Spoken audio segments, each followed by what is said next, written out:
A big advantage for A&M if Tennessee plays small. Well, A&M is outstanding at dragging you into their style of play. The problem they have today with Tennessee is big and fast, and it starts with their guard play, Ravi. They are electric with their foot speed with the ball. And they have big hearts, big Valentines. Those three kids right there are all hard to guard.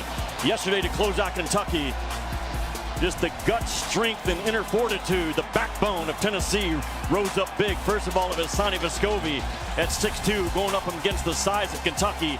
And watch tiny Ncaa, 5'9" with under a minute to go, gets a 6'9" rebound. Those two plays kind of sum up what Tennessee basketball is all about. Their heart, their toughness is unshakable. Chandler has changed Tennessee this year. He can get downhill off of a ball screen or reject the ball screen.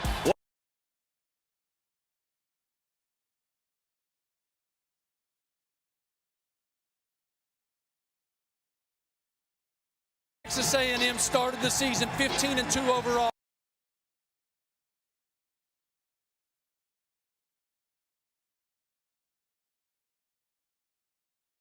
Teach, not coach, teach. And within that lesson, he gave them this message. The only love that matters is the love inside team bus. The first, and the jump ball is controlled by Tennessee. You'll notice on your screens at home, or wherever you may be watching, decidedly orange flavor to Amalie Arena here in Tampa. Brandon Huntley Hatfield, his first shot, no good, tipped back, and Chandler will fire a three. Halfway down and out, offensive rebound by the 7-footer Plavsic, and he had it ripped away by Wade Taylor. Aggies so good at swarming the bigs in this tournament. Taylor just forced a three, and that missed. Now the ball's on the floor, and it's again picked up by A&M. Quentin Jackson in amongst the trees, and Plavsic denied it. Just rock solid defensive clubs in the finals, Ravi. They take your best player away. They try to take your best stuff away, and tremendous ball pressure by both the Vols and the Aggies. 6 on the shot clock. Chandler pressuring Taylor. He's got to get rid of it with one. The shot goes up, and that one is off. That's Boots Radford, who's been shooting so well from three-point land. Well, the Aggies shooting 51% from three in this building so far in the tournament. Chandler turns around, says, "I'll shoot it," and he does. Kennedy Chandler puts the Volunteers up 3-0. Tremendous balance in Tennessee's offense between the three ball, the drive ball, and throwing it inside for post-ups. Another loose ball, and this is how this game's going to be. They like to muck it up, and Tennessee comes away with it. Maybe Tennessee was 13 for 15 at the rim the first time these two teams met. That size is a real question mark for the Aggies in this game. It is for sure. Tennessee shot almost 58%. Foul and a bucket. Josiah Jordan-James, and the whistle against Quentin Jackson. And the pull-up game by Josiah Jordan-James has been spot on, especially the last month. And his ability to one bounce into a high release shot that Rick Barnes has taught from his days back at Texas. Those forwards and post players so good, Ravi, at the high extension, the flick of the wrist, and the finish. Unblockable. And the final step in Josiah Jordan-James' development will be to get to the rim and dunk. You see his body. He is a great three-point shooter and a mid-range shooter, which we just saw. Tennessee's 11 points better per 100 possessions when Josiah Jordan-James is on the floor. That's how valuable he is.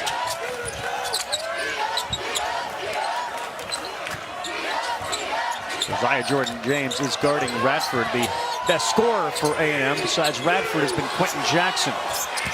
One-on-one here. James trying to hold his ground, knocked it away, and another turnover. Terrific defense by the Vols. Yeah, the versatility of James, man. He can take your point guard out or your four guy. So good at physical body and clean hands as a defender. Wide open three. Bam. James knocks it down. Couldn't get a better start for Tennessee. They're up 9-0, and that leads to a Buzz Williams timeout. Josiah Jordan-James, 6 quickies. A&M hasn't gotten on the board yet.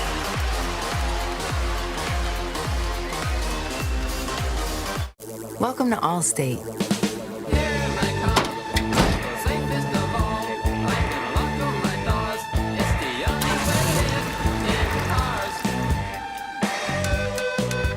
Here, you don't have to love cards to save when you bundle.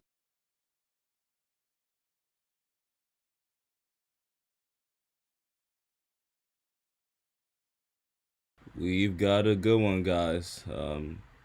Tennessee versus Texas A&M. It's looking like Tennessee is still hot from their last game versus Kentucky. Just to go over some stats from the Kentucky game. Kennedy Chandler had 19 points, 3 rebounds, 2 assists. Zakai Ziegler had 11 points. Josiah James had 10 points, 4 rebounds, 3 assists. Brandon Hutley Hatfield had 8.6 rebounds.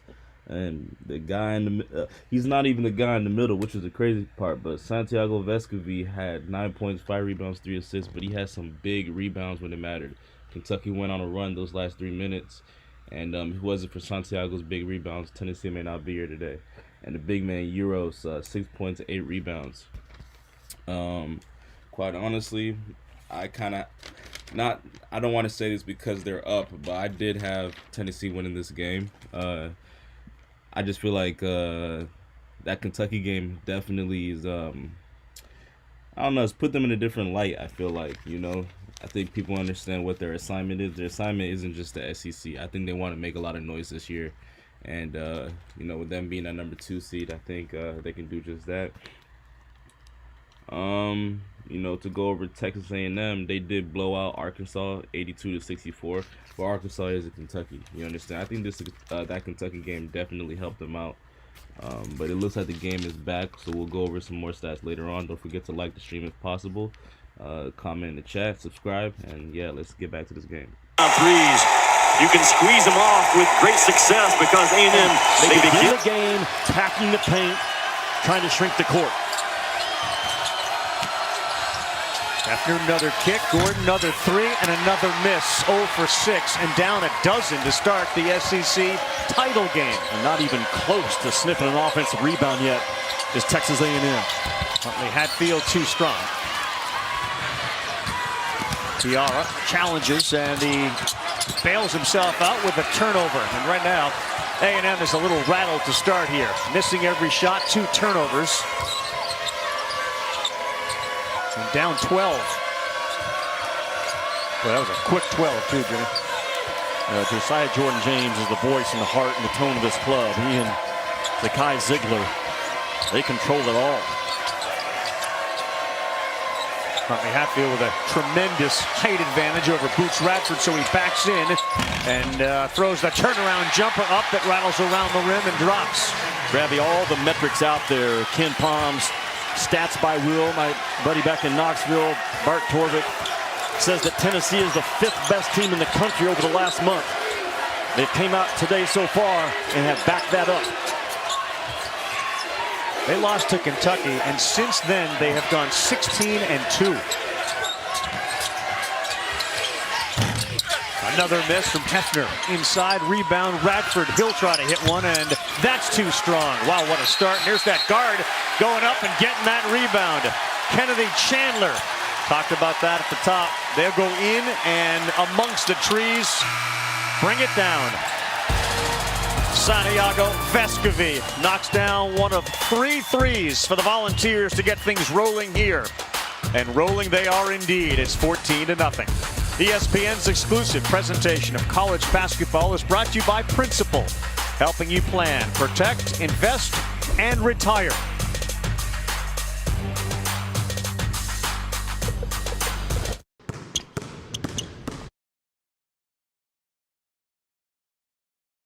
Yeah, this is getting ugly, guys. We are 6 minutes into the first half, and Tennessee is up 14-0. I know Texas A&M can come back from this. This is the month of miracles. March is the month of miracles. Anything is possible. But this is already looking kind of ugly.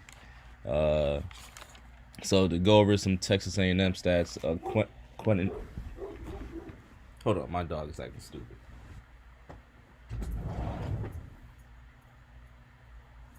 Get inside. Get inside.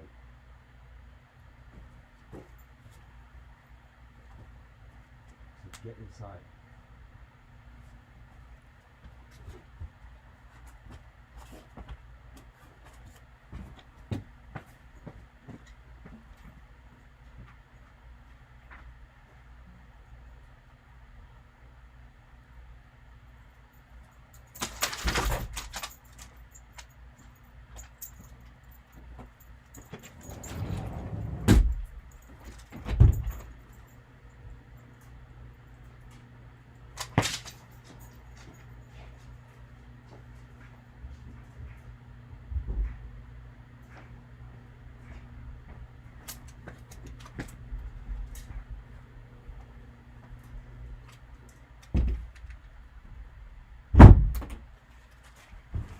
Anyway, Texas A&M, Quentin Jackson had 20 points, 5 rebounds, 6 assists. He had a great game.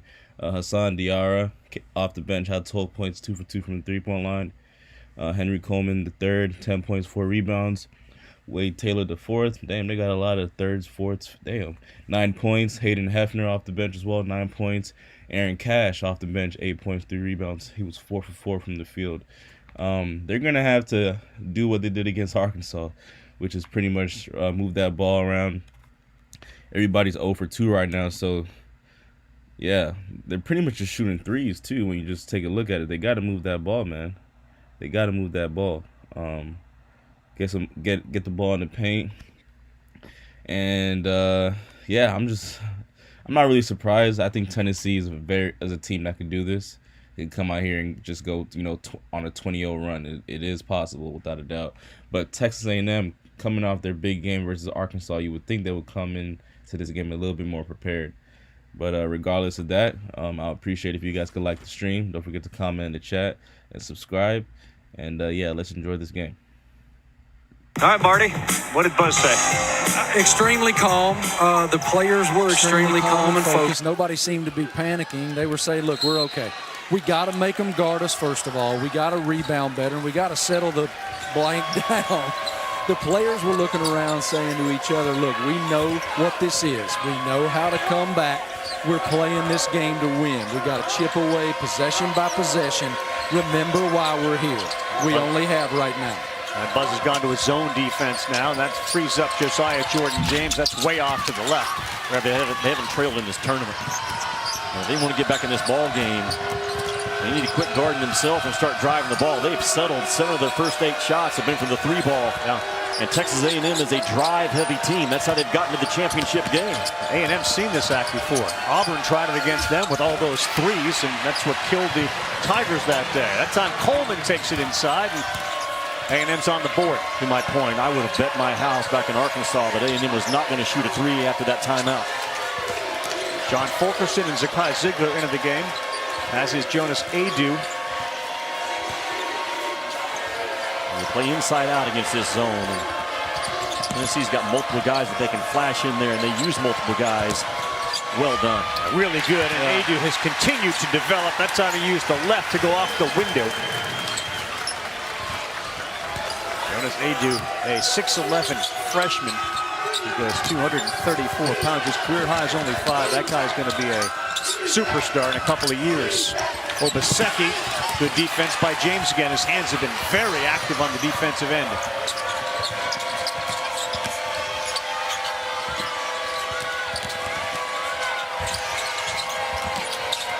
Ziegler kick, James, why not? A little too strong, but an offensive rebound by Fulkerson, and Tennessee's done a great job on the glass. Keep an eye on when Tennessee catches the ball, the distance of the closeout defender. If it's 4 feet or more, Tennessee's shooting a blistering percentage from 3. Tennessee's got an 11-5 advantage on the rebounds. Vescovi's short, and that's going to be a shot clock violation. The zone may be a little disruptive right here for A&M. It's a small sample size so far with Adu, but Tennessee is 8 or 9 points per 100 possessions better when he's on the floor. And he got on the floor for defensive purposes against Oscar Tshiebwe early, but now his offense is starting to grow, just adding to the complete package that Tennessee has to work with in that NCAA tournament. Yeah, Victor Bailey checks into the game. Josiah Jordan-James takes a seat. Waiting for Quentin Jackson. He's had some highlight plays for A&M during this tournament. A big block from behind and some rim-rattling dunks as well. That's him with the ball. He dishes to Coleman, who powers inside and flips it up and in. Well, Duke transfer now. Coleman's got 4. Yeah, he's right at 70% on the year with shots around the rim. And I'll give that as a shot around the rim. He drops to 22% away from the rim. It's all set up by his drive game. Ziegler to Vescovi, penetrates, and a kick. Third one, Bailey. He comes in, and that's no good. And we have time called here. It looks like a conversation between Terry Oglesby, Tony Green. Joe Lindsay's our crew chief. Is there maybe some blood on one of the players?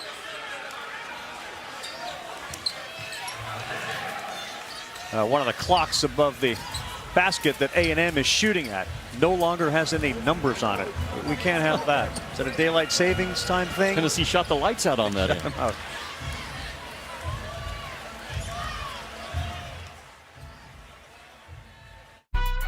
A practiced spicy crispy chicken sandwich eater knows. Keep one hand on the sandwich and one hand.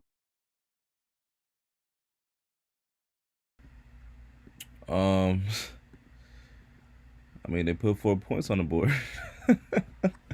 This is crazy. This is actually crazy. So let's go over who's dropping buckets for Tennessee.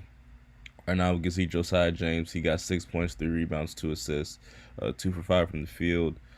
He's got a steal as well. So a great all-around game right now with basically about 8 minutes plus on the clock. That's been taken off the clock basically. So he's been doing this in pretty much 8 to 9 minutes so far.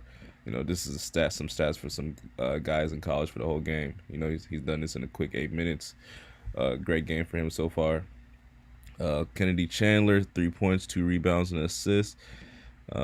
He's I'm sure we're going to see more from him. He had 19 points in that game versus Kentucky, so I'm sure he'll catch fire quick. We got Brandon Huntley-Hatfield, 2 points, 1 rebound, and an assist. Come up to who's on the court. Vescovy got 3 points, two rebounds, 2 assists. Got a steal. He's got a turnover though as well, so you got to watch those turnovers. I do 2 points in 3 minutes. Another good game for him. Didn't really see much from him in the Kentucky game, so hopefully he can be a factor in this game.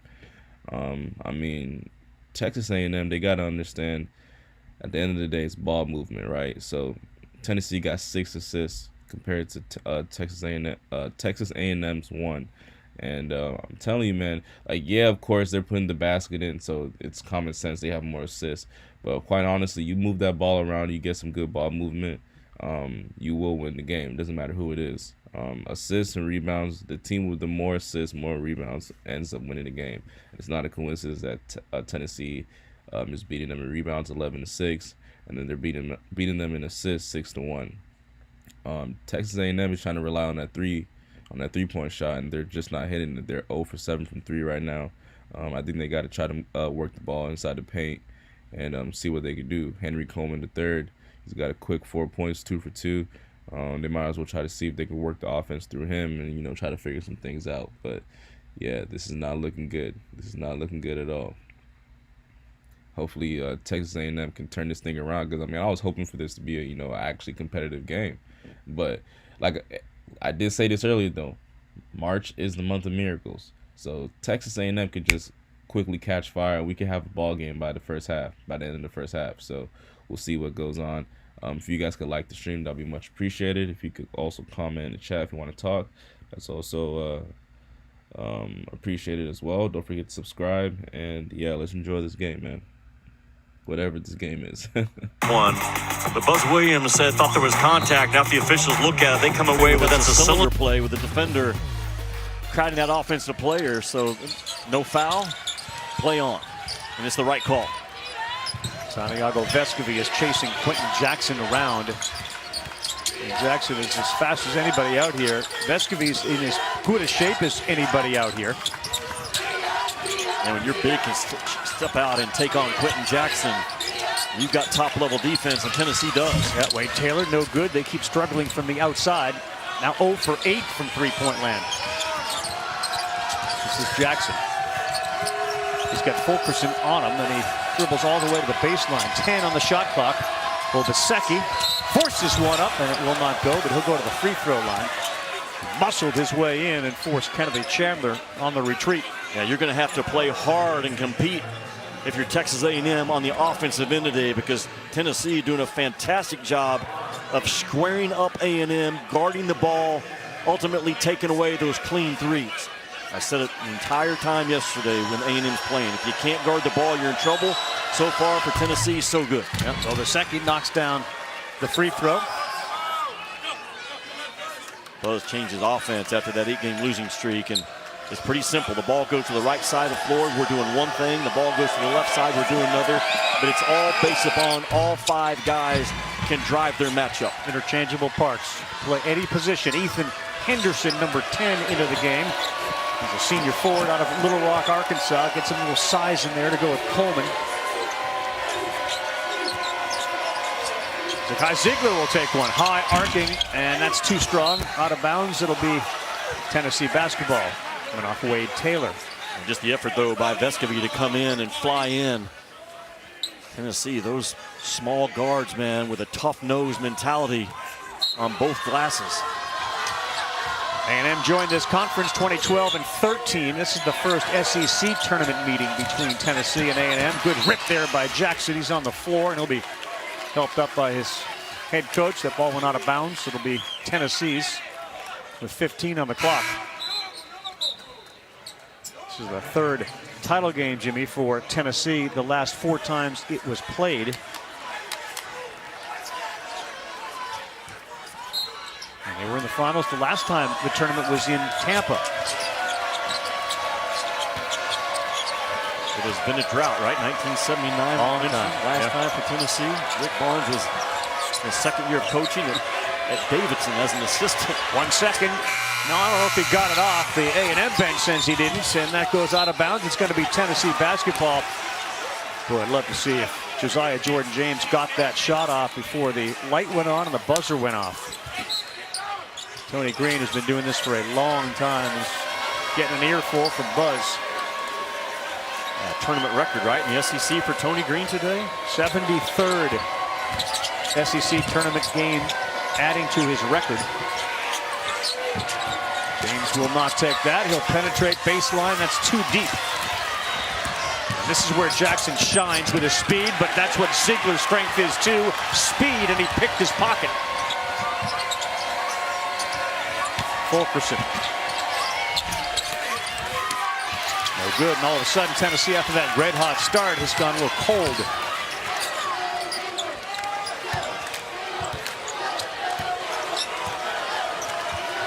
Buzz with a softball loft play call.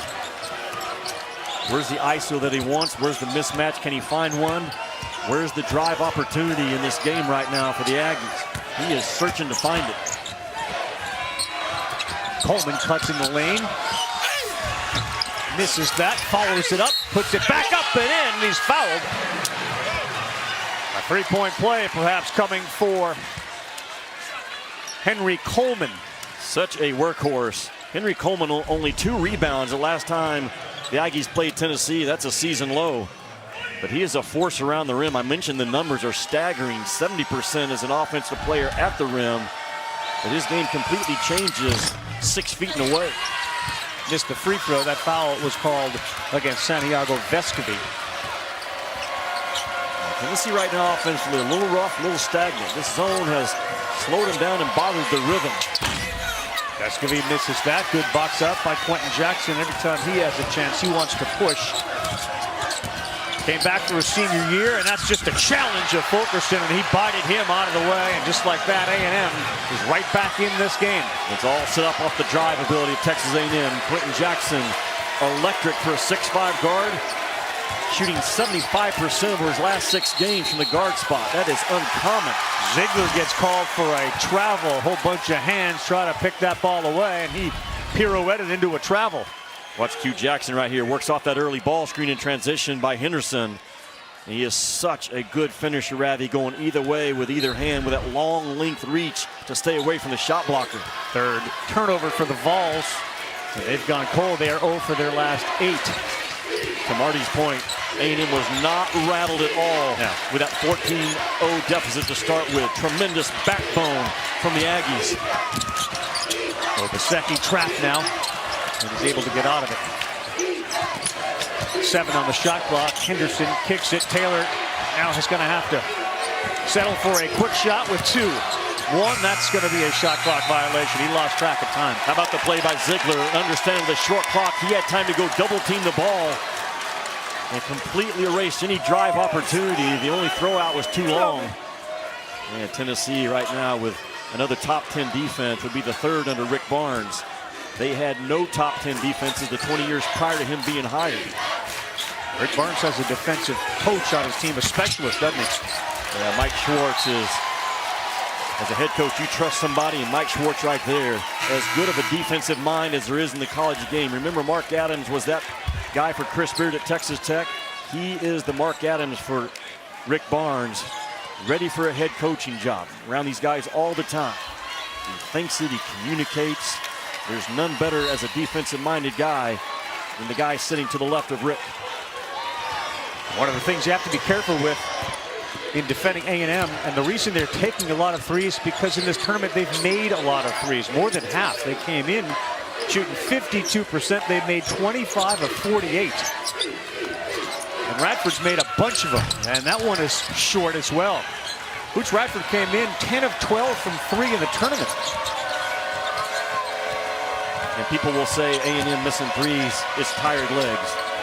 A&M will never say that, no matter what happens in this game. Kennedy Chandler, so smooth, knocks down a 3. Tennessee's first point since the 13:34 mark.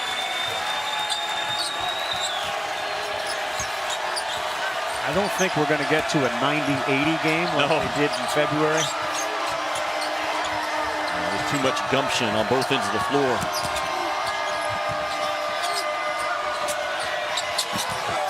Hefner the drive and a foul. Really well done, though, by Hefner to attack a defensive closeout. It was coming out as a dart, fast as a dart with no feathers, as Marty would say. You're going to go to the rack. You're going to get hit hard. Jackson here imposes his will on John Fulkerson. But the 3 ball from Kennedy Chandler. That's what they've ridden so far. They got 12 of their 19 from deep. 9-point lead in the SEC title game.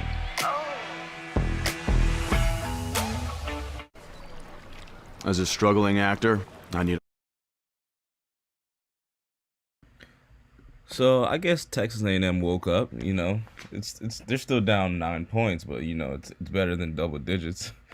Let's just go over some few things. So Obaseki scored 2 points, 2 rebounds. Those were free throws though. Quentin Jackson, he's still not really contributing. 2 points and an assist. He's got 2 turnovers though, so he's got to watch that. Definitely, you don't want your scorer turn the ball over, especially this early in the game. That's not really a good look. That's really it. Same Henry Coleman. He's got 6 points, 3 rebounds. We already went over that. We go over to Tennessee. Kennedy Chandler, I mean, he's catching fire. 6 points, 2 rebounds, 2 assists. He's 2 for 4 from the 3-point line. He's already having a great game. Josiah James, he's still at that 6 points, 3 rebounds, 2 assists. Santiago Vescovi, 3 points, 2 rebounds, 2 assists. He's got a steal as well. I do 2 points, and Brandon Huntley Hatfield 2 points, a rebound, and an assist. Yeah, I'm still sticking with Tennessee for this game, just based off the fact that I do believe that Kentucky game was a good stepping stool for this game. You know, not to disrespect Texas A&M, but they're not Kentucky. You know, and Arkansas is not Kentucky. So to play that well against a Kentucky team that almost won that game with the last 3 minutes. I don't know if you guys watched that game or listened to anything about that game, but Kentucky almost came back and won that game. They were getting beat the whole game, and for some reason Calipari and the Wildcats, the last 3 minutes, they went on a run and almost won that game.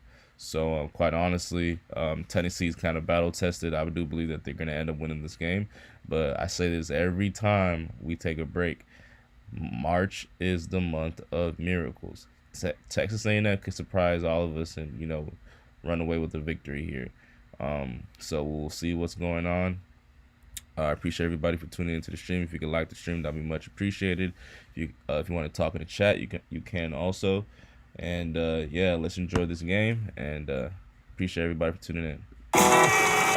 Nope, we're not doing no ads. I can't tell you how many copyrights I get because of these stinking ads that pay the NCAA and all these guys hundreds of thousands, if not millions of dollars that I end up losing on, you know.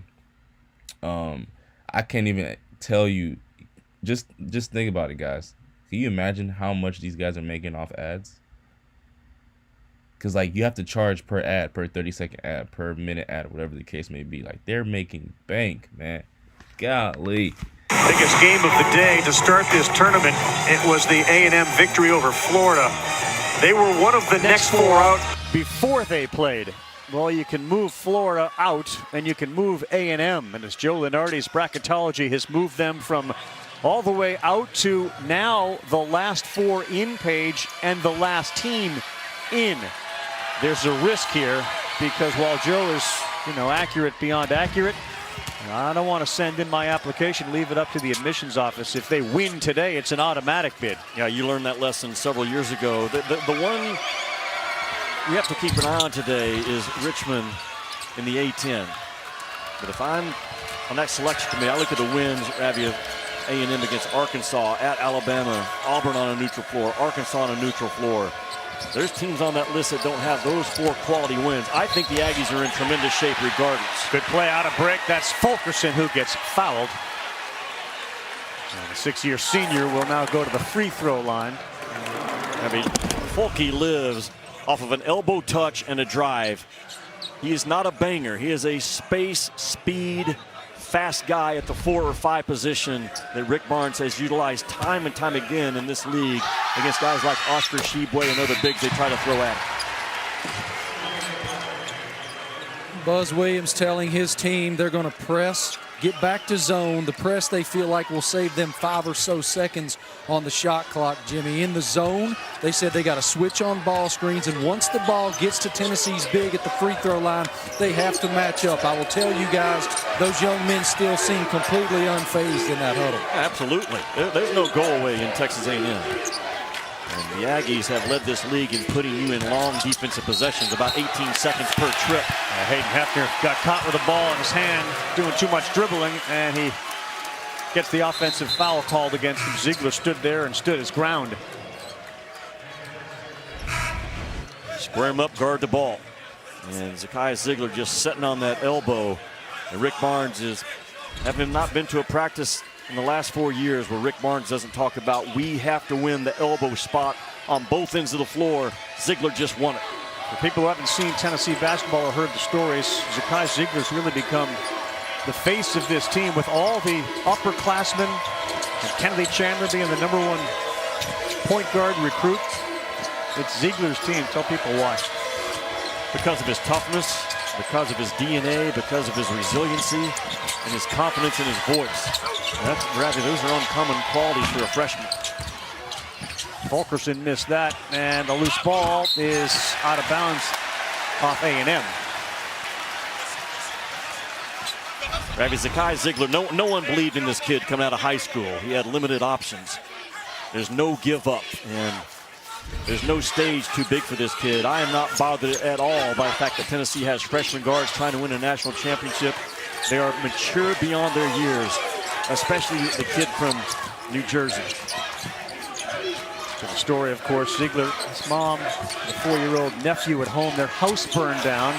They put up a GoFundMe page, and to the shock of Zacchaeus Ziegler, between Tennessee and other SEC and other folks from around the country, Marty, they have raised over $360,000. Every time he clicked on the page, he said, it can't be real. I can't believe this is happening. It's just a beautiful story. It's a beautiful story of selflessness as Fulke dunks it from Vol Nation and from the SEC fan base. I talked to Zacchaeus about this during shoot-around yesterday. He said, man, words cannot begin to describe what it meant to us. It was so emotional for my family. I was so thankful and so blessed that these folks had my back like that. He said every time he discusses it with his mom, she cries. He said, I had an idea that people were on my side, that they had my back. This was a crazy moment for us. And now the plan for Zacchaeus' mother is to find a full-time residence in Knoxville. What a tremendous story and a tremendous blessing for that family. Second foul on Santiago Vescovi. The cool thing to me is how the SEC family collectively has rallied around a Tennessee volunteer. And a freshman. He said, I knew there was love for me, but this is beyond what I would ever expect. And tip of the cap to the, as you said, Vol Nation, but all SEC programs that got involved. 24-12, winner gets the SEC championship, the automatic berth. Tennessee's currently sitting in most people's eyes on the 3 line, although I know you and others think they could be a 2 seed. if they win this. A&M again right on that bubble.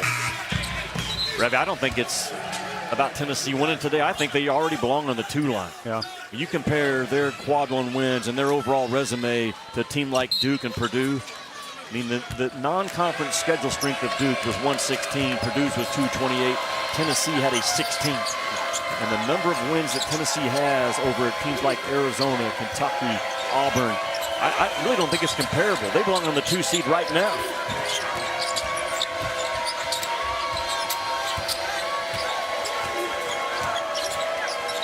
Tennessee staying away from live ball turnovers in this game is a huge part of it. Yeah, there's the charge. Fulkerson left his feet. Isn't this amazing? You come and watch tournaments and you get 2 games a day. Sometimes you get 4 games a day. Man, you leave your feet, you better look out what's below you. Touch somebody and you're going to get called for a charge. And they're all accurate. But that is a risky play to get off your feet to make a pass or a drive. Yeah, Fulkerson 1 bounce too deep. He still has not mastered that pull-up game, but such a severe drive threat, it's hard for him to get away from it. Quentin Jackson, he pulls up and he's going to get fouled. Either Plavcic or Ziegler. Rick Barnes puts in a new out-of-bounds play because all the action looked like it's right here between these 2 screeners, but watch what happens ultimately. Fulkerson, bam, just a little slip. You get the attention going outside, and that's the sign of an older team. You can add a play in your SEC final event and execute it to perfection. Foul is called against Uroš Plavcic. Here they have an enormous scoreboard high above center court and a video screen that would make anybody envious if you could get this somewhere in your property. Jimmy's backyard, anywhere. On Jimmy's jet, that would be nice. For those in first class, the jet's big enough to hold this thing. We've remodeled. Jimmy's flying a blimp around now. He's got a blimp too. He's added that to his mode of transportation.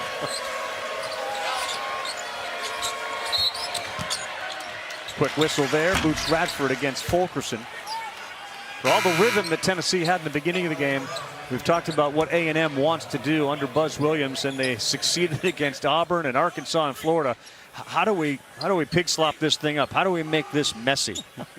I like your use of getting pig in the broadcast for me. Well, that's what Texas A&M is all about. They do not embrace pretty at all. They embrace ugly. They embrace grit. Good hands. Ball pressure can really cause you problems. They're staying intense with it. Really good hands, and Radford got back too on defense to affect that. And there's Ziegler trying to go up for a rebound. And he picked up the foul, and that is going to send them down to the free throw line, shooting 1-on-1. Hey, Tuesday, the NCAA Men's Basketball Championship. It starts in Dayton. So Tuesday, everything gets underway. First 4 games on True TV. It starts at 6:30 Eastern Time. For more information on the tournament game times and listings, go to ncaa.com. Don't forget, of course, our bracket shows start at 6. Feels like they run all night long. We'll be able to get all the breakdown, lowdown on the women's and men's tournaments. Henderson misses the 101. The Aggies are 12-1 this year, Ravi, when they shoot 40% or higher from the 3-point line.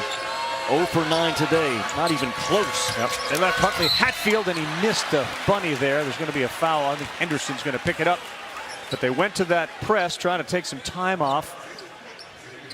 They broke it with Fulkerson and found Huntley Hatfield, who's an interesting story himself. He's just a young kid. He was one of the top prospects in the class of 2022, top 5 in the country, and reclassified to become eligible in 2021. And then when Olivier Humwar got hurt, it meant more playing time for a lot of guys, but Huntley Hatfield in particular.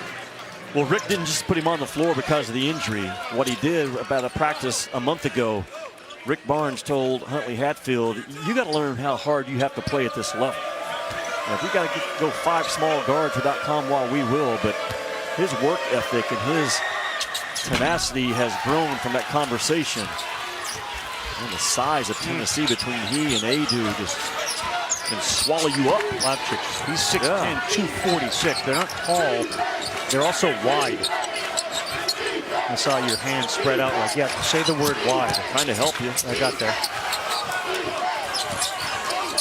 Radford trying to get on track. So is Jackson a little bit. Taylor pushing his way in.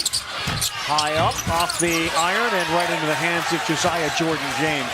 Tennessee's making life real difficult on A&M. Ziegler blow by alley-oop, a little too tall for Huntley Hatfield. Got a score right now for A&M. Jackson, blocked from James. Coleman there, and he lays it up and in. I say that because your half-court offense has been shut down by Tennessee. You get a live ball turnover, you've got to convert in this game to have a chance. Coleman has 6 to lead the way for A&M. No one else has more than 3. Coleman has 8 check back. He's got half their points.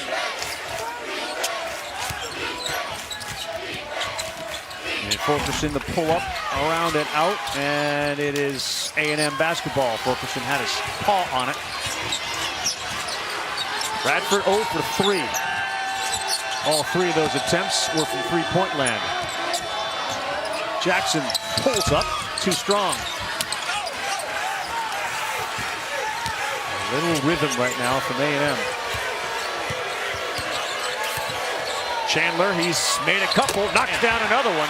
Kennedy Chandler hot from the outside, his third 3, he's got 9. That early transition ball screen by Tennessee can be lethal. They can set it facing the offensive player, they can butt screen it and switch it up. It's hard to handle, and Chandler's learning over the last month how to really be special off of it. Coleman, again, anytime the ball's on the floor, a Tennessee guard is there to knock it away. It was Chandler that time. Ziegler tried to force that one to James. Would have been better off pulling it back out. Taylor wide open. Coleman, and he's got 10. But to my point about A&M, they understand they've got numbers, we got to go. And Buzz Williams, you can see him go, man, go. We got the ball. Hanging in this ball game off of their defense just a little bit. Here's that 3 by Chandler I'm talking about, Ravi, that high ball screen. Tennessee can set it a couple of ways. This time it's a side ball screen up top, and Kennedy Chandler with a beautiful release and It's true. Everyone gets a free new Samsung Galaxy S22 with a Galaxy trade-in. Any year, any condition. Really? Even if my old phone looks like this? Why? How could you? It's okay, people. I've trained for this. It's not complicated. Everyone gets a free new Samsung Galaxy S22 with the Galaxy trade-in. Any year, any condition. Huddle up, sports viewers, and enjoy Arby's corned beef Reuben. Arby's corned beef. Arby's. Come on! Arby's, we have the meats. It's all you. No, I insist. It's your turn. Nope, I think it's your turn. I appreciate you so much. Thank you so much. Go. I appreciate your appreciation. It fills me. Safe drivers save money with Farmers. Just for driving safely? It's a Farmers policy perk. Get Farmers and you can get a safe driver discount simply for having a clean driving record for 3 years. Come on. After you. After you. Safety first. Get a whole lot of something with Farmers policy perks. We are farmers. Bum, bum, bum, bum, bum, bum.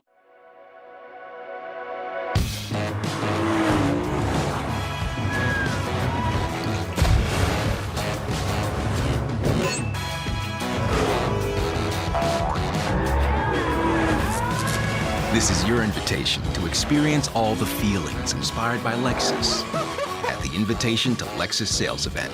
Get special offers on the 2020.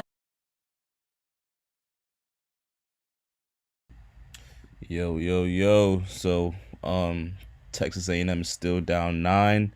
You know, Henry Coleman III is having a great game. 10 points, 5 rebounds, 5 for 6 from the field. Quentin Jackson just hasn't been able to catch fire yet. 3 points, 1 for 4 from the field. He's gonna have to, change that up if Texas A&M wants a chance to win the game. Oh, Aaron Cash had a big game last game as well. He had 8 points, 4 for 4 from the field. He hasn't made a shot yet. He hasn't shot the ball yet, actually, honestly. Texas A&M just has some stuff to do at halftime. And, it's good that they, put some more points on the board so they're not down by a lot. Just in a matter of a few buckets, they can get back in this game easily. We go over Tennessee. Kennedy Chandler, 9 points, 4 rebounds, 3 assists. He's having a great game, 3 for 5 from the three-point line. Golly. Josiah James, 6 points, 4 rebounds, 2 assists. 2 for 8 from the field. Might want to start knocking down a little bit more of his baskets. Fulkerson, 5.6 rebounds. Great game for him. Brandon Hutley, Hatfield, 2 points, a rebound, and assist. Yeah, besides that, Tennessee's looking good, man. Go over to the rebounds and assists. I'm telling you, if Texas A&M doesn't move that ball and try to get some, basically some better ball movement, they're going to lose this game. Tennessee has 9 assists to Texas A&M's 2.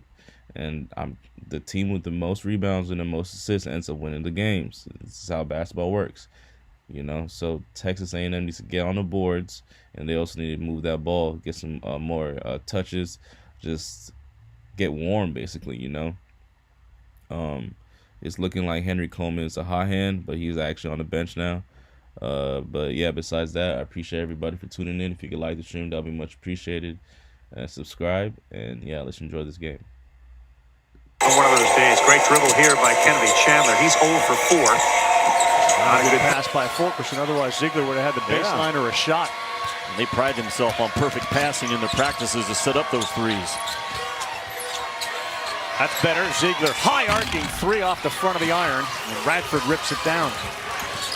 Tennessee shooting 33% for the game after starting out so hot. And Tennessee has guarded that ball.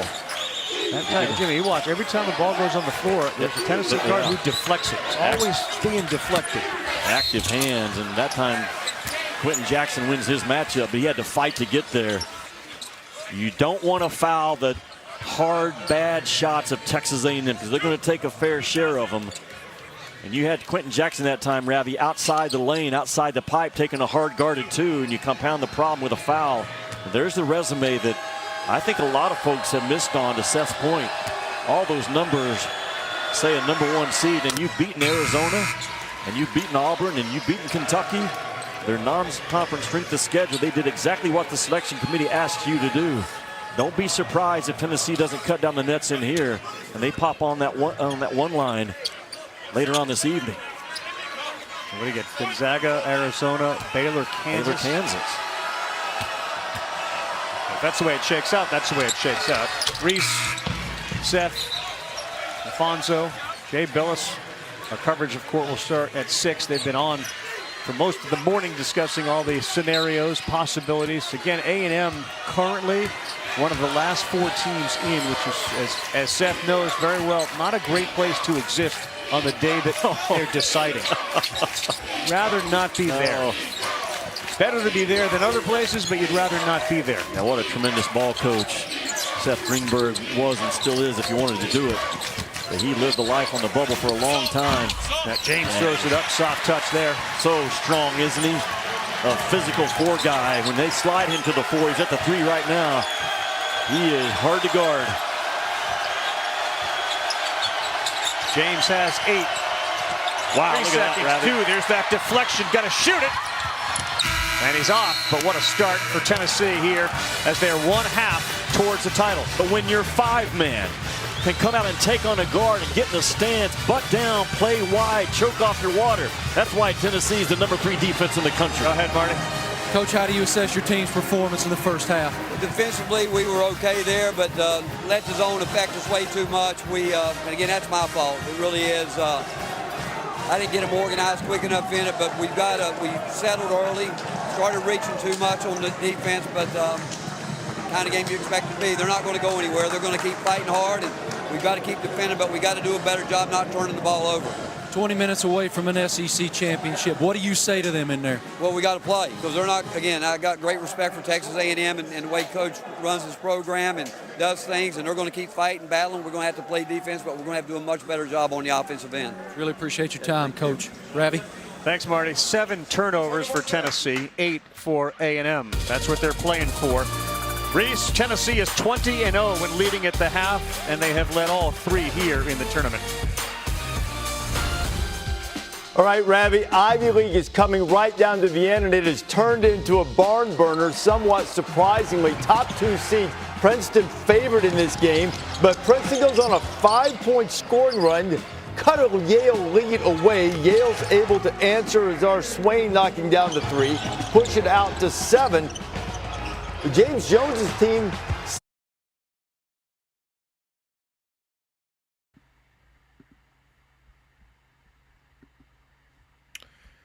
They just can't break away from 9 points. It's pretty tragic. They just can't break away from 9 points. So let's go over some Texas A&M stats, right? So Quentin Jackson's averaging 15, 3 and 2. Henry Coleman III is averaging 11 points a game, 6 rebounds. Tyrese Radford is averaging 10 points a game, 6 rebounds. Wade Taylor IV is averaging 8 points a game, 2 assists. Marcus Williams is averaging 8 points, 2 rebounds, 3 assists. And Andre Gordon is averaging 6 points, 2 rebounds. So off the bat, it's really only looking like Henry Coleman is playing up to par. You know, that's really what it looks like. Everybody else just hasn't really contributed as they should, though. And when I say as they should, it's like we're expecting Quentin Jackson to go out there and drop buckets, you know, not be 1 for 4. And bulk of his points from the free throw line. So, and he's got 3 turnovers. You know, so he's going to have to step it up if Texas A&M is going to have any chance to win this game. Same with Radford. Tyrese Radford, he's got 0 points, 0 for 4 from the field, 0 for 3 from the three-point line. He's got 3 steals, though. But, I mean, they need you to score, buddy. They need you to score. I guess Arkansas was just an easy game for them. You know, for them to beat Arkansas by 18 points. And I thought Arkansas was a decent team. You know, they had that guy Chris Likes, a little guy going out there causing problems for teams in D1 basketball. A lot of other guys on that Arkansas team. But they went out there and basically embarrassed Arkansas, right? So I'm thinking, you know, Texas A&M is going to come out here a little stronger, but nope. Tennessee's controlled this game. They're controlling the pace. They're controlling the boards. The boards difference. Texas A&M has 17. Tennessee has 20. Mind you, Texas A&M only has 2 assists in this whole game, while Tennessee has 9. You know, that means something. That 100% means something. They got to figure out how to move that ball better, get the ball into the hands of their scorers and their spots. Quite honestly, when we look over at Tennessee, Kennedy Chandler's right on track to, you know, do what he did against Kentucky. 9 points, 4 rebounds, 3 assists. Same with Zakai Zegler. He had a good game versus Kentucky. He's going to have to understand those turnovers. It doesn't really mean, like, Zakai Zegler and Tyrese Radford kind of having the same type of game. You know, they got 2 steals and, you know, they might be playing decent defense, but their team needs them to knock down buckets. You understand? Their team needs them to drop buckets. It's just that simple. Josiah James is playing great, just like he did versus Kentucky. 8 points, 5 rebounds, 2 assists. He had 10 points, 4 rebounds, and 3 assists versus Kentucky as well. Fulkerson is another guy that's surprising. He's playing well today. He didn't really do that much versus Kentucky. I don't know why, you know, but versus Texas A&M, he's showing his presence. 5.6 rebounds, 2 for 5 from the field. He's having a great game. Yeah, man, it's just Texas A&M. I think they just got to move the offense. Unless Quentin Jackson can catch fire, they got to move the offense through Henry Coleman. You know, that's, to me, is the smartest thing to do, honestly. That makes sense to me. But I would appreciate it if everybody could like the stream if possible. We'll get the game audio back up once they get back from the break. And yeah, let's enjoy this game. I appreciate everybody for tuning in. Nope, we're not getting copyrighted. So many damn ads. This is crazy. So many damn ads. This is crazy. Crazy, crazy, crazy. Let's just wait for this commercial to pass, and they should be back up talking about the game. They should. You'll have to go some. Nope, I lied. I guess we might as well talk more basketball. So, I won't lie. I did think Kentucky was going to win that game versus Tennessee. I kind of was almost positive about that just based on the fact that I thought that Xavier Wheeler was going to be a bigger factor than what he was yesterday. But I was wrong. You know, they didn't play well at all until the last 3 minutes. And that's one thing about basketball, man, that you got to control that pace of the game. Like, yeah, you can go on a run the last 3 minutes, but You know, if that other team is already hot, they got the hot hand, they got the momentum. It really doesn't matter what you're doing. You know, it's just a little bit too late, and that's what happened to Kentucky. They started playing Kentucky basketball a little bit too late. You know, but it happens. It does happen. That's supposed to be me? Don't give me that look. I invented that look. I like it, Chuck. The bite sales. Let's go. Grammarly adds confidence, so you don't undermine your message. And offers rewrites, so your ideas come through clearly. Try Grammarly today at Grammarly.com. Let's show you how the Ivy League game ended, and it was wild. Yale came into this game having beaten Princeton 8 of 9. Princeton a chance to tie. This is Jalen Llewellyn on the drive and goes off the backboard and then hits him. They looked at it for a long time, ruled it out of bounds off the Tigers. Yale ball, so just don't turn it over. Whoops, turnover, he gained! A little bit left. Yale, your Ivy League champions, winning 66-64. They make their 6th NCAA tournament appearance, 3rd in the last 6 tournaments. Remember, they beat Baylor when Baylor was a 5 seed when they faced off in 2016. Now, championship week provides moments and memories like that. Fonz, what's your biggest takeaway? Kansas is a national championship caliber team with Remy Martin being healthy. It was great to see him back out on the floor last night. Why is he important? He's the only guy on the Kansas roster that can create his own shot and create shots for others. He was absolutely sensational. Scored 10 of his points in the latter half of the first half. He makes offense easy for the Jayhawks. Virginia Tech entered the ACC tournament on the bubble. They left as ACC champions. They left as a team you do not want to see in your bracket because of the outfits that they run.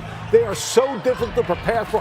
All 5 guys on the floor could score. You like that, Reese. They can play through the post. You like that, Reese. I do. They can kick it out and people can knock down threes. You like that, Reese. You don't want to see Virginia Tech in your bracket because they are a hard prep. Yes. And those dudes can score and they're tough. And they're playing with confidence right now, too. I mean, they had 1 fewer win in ACC play going into the tournament since the end of January than Duke did. So really, in that stretch of time, they played just as well as the regular season champions, and then they beat them. It beat them decisively last night in Brooklyn. It looked like a much higher seed than they'll likely get. Hunter to Couture, 31.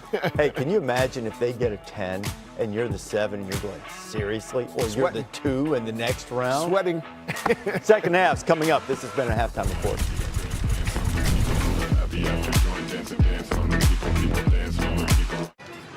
Better luck next time. Who said that?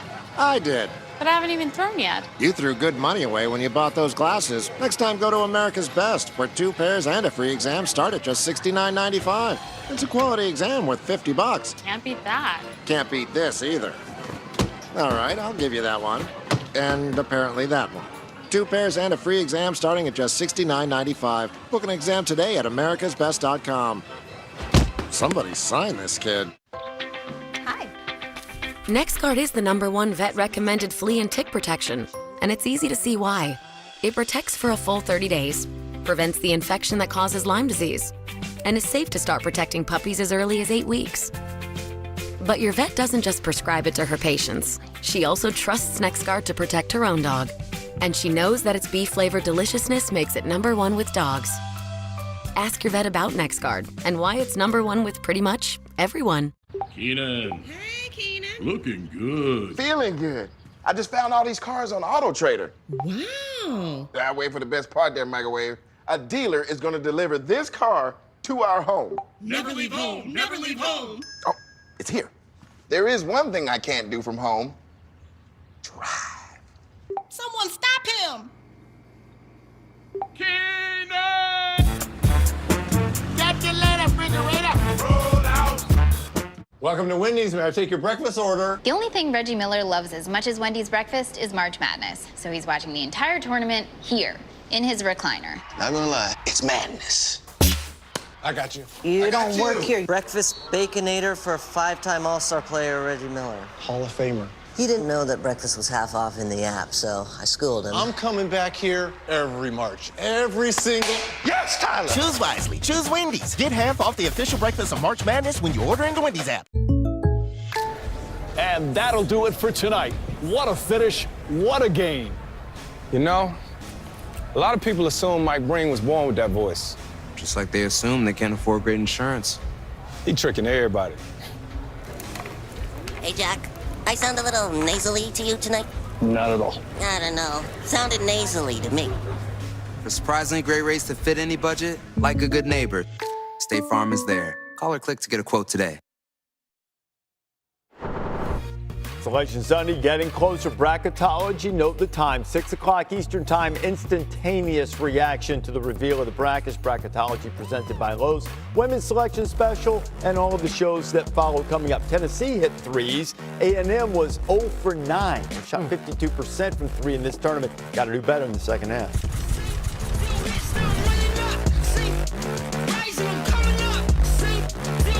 Arby's, 2 for $6 every day. Crispy fish with that spicy kick. 2 of those things for just $6.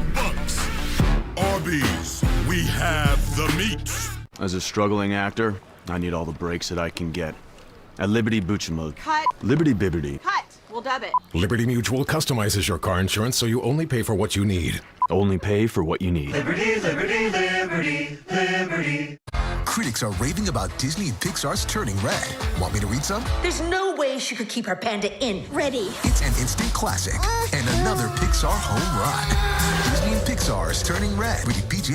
Now streaming only on Disney+.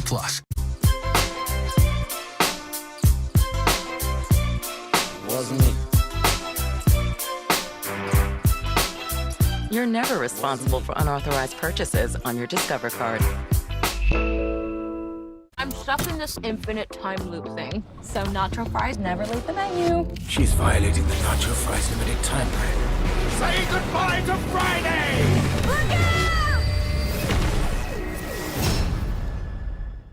We gotta tell people that Liberty Mutual customizes car insurance, so you only pay for what you need. And we gotta do it fast. Woo! New personal record, Limu! Only pay for what you need. Liberty, liberty, liberty, liberty. We picture the student athlete for the drive, the dunk, the dime. But look closer. There is more. The budding philanthropist, the loving son, the multilingual, the nonprofit MBA, the outdoorsman, and the outspoken. More than students, more than athletes. Finished? Of course not.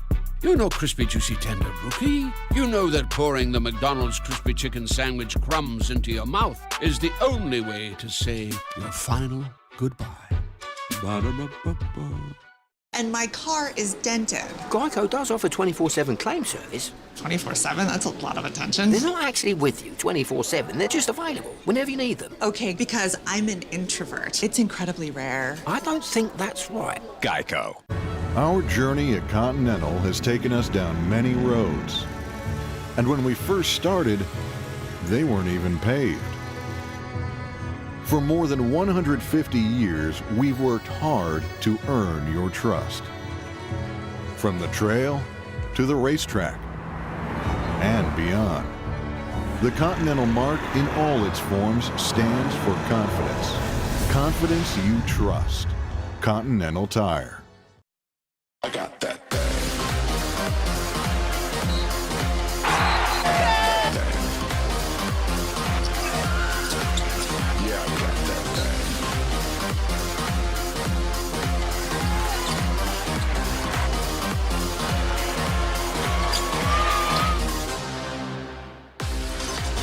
Welcome back. ESPN's Champ Week presented by Principal Financial Group.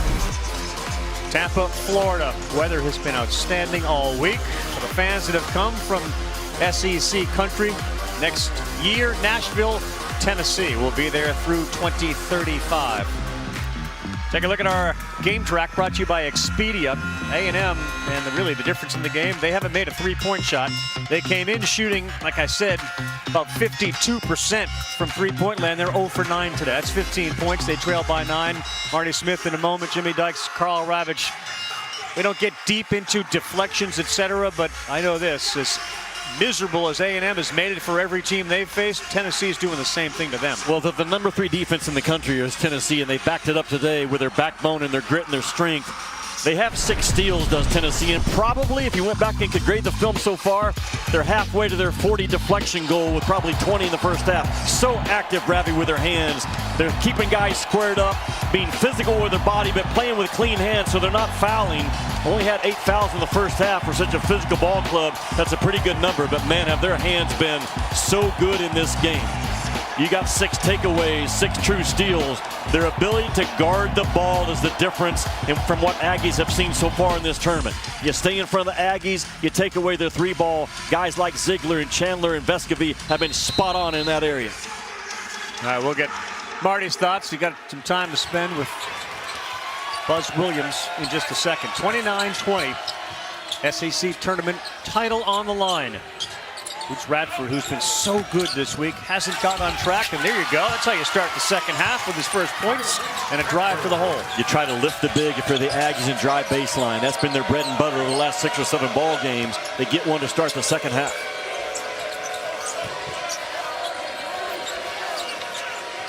Chandler had 9 to lead the way. Josiah Jordan-James had 8. They find Plavsic. That's a good interior pass by Huntley Hatfield. And Tennessee was 13 out of 15 at the rim in game number 1, and they're chasing that same high percentage so far in this one. Radford guarded by Vescovy, and he'll get it to Taylor. Taylor went 0 for 3 in the first half. Missed his 2 3-point shots. Spin move and a good take. Coleman can't get it to go in, and a loose ball to Josiah Jordan-James. 2 baseline drives, though, for Buzz's guys coming out of that halftime break.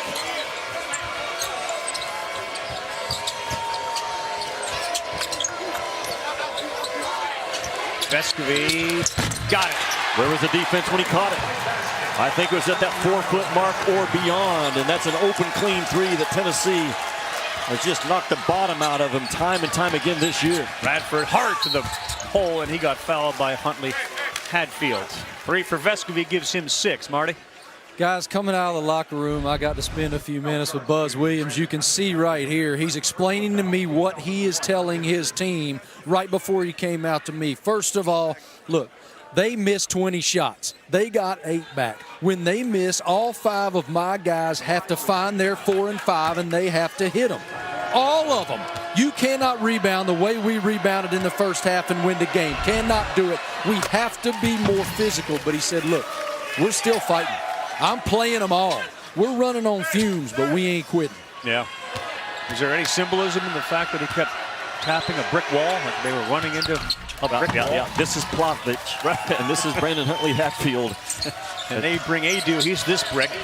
Tennessee missed 20 shots to the point, and they got 8 of them back. That's a high percentage, that 40% range. You just can't beat a good team when you're giving up that much on the offensive glass. Lay off Plavsic. That's smart. That allows Coleman to get back. And meantime, Vescovy's 3 no good. Plavsic took a whack at it. Radford behind the back. Pretty play. And he stuffed himself with a basket.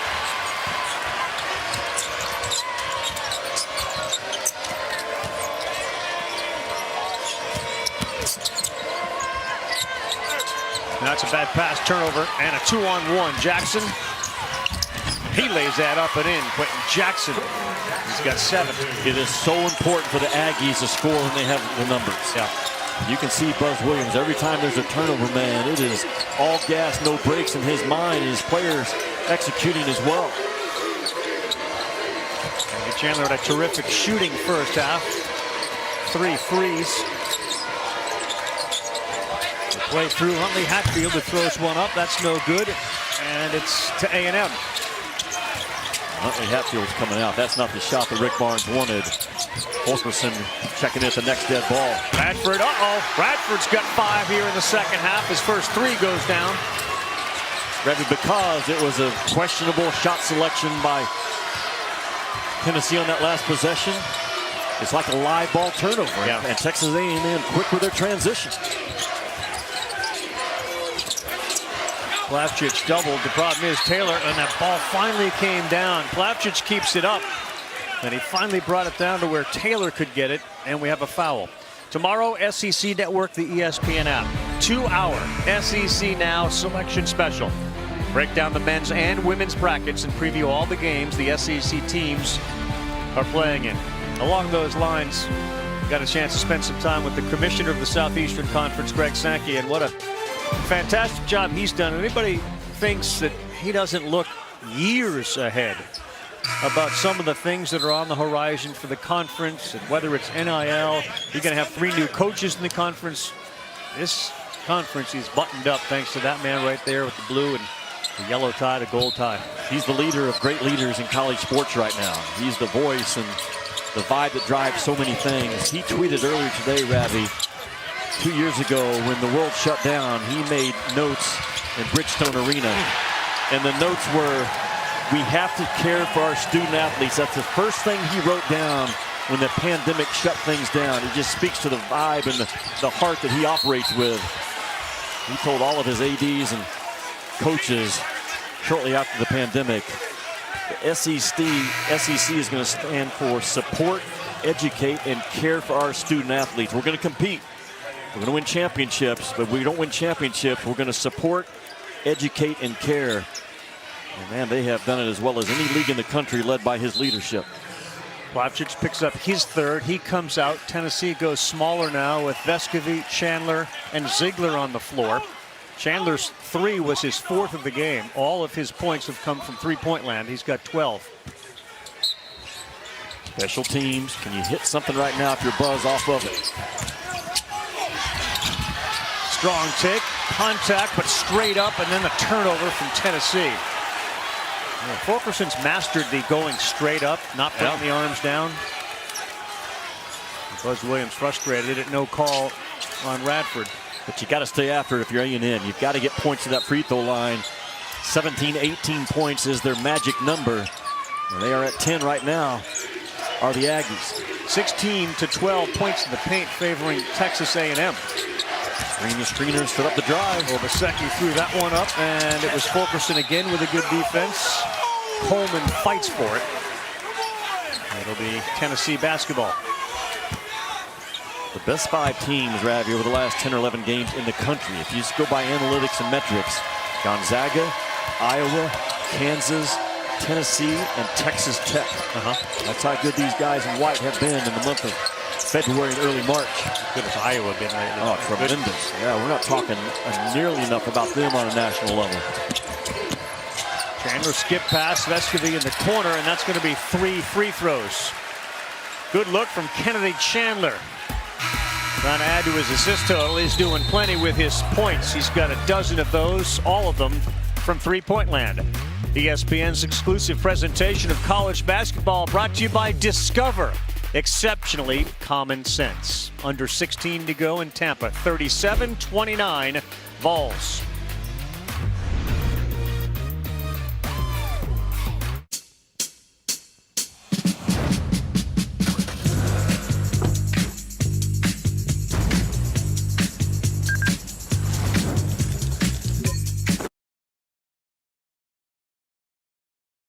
So from the looks of things, Tennessee just wants to hold on to that lead, man.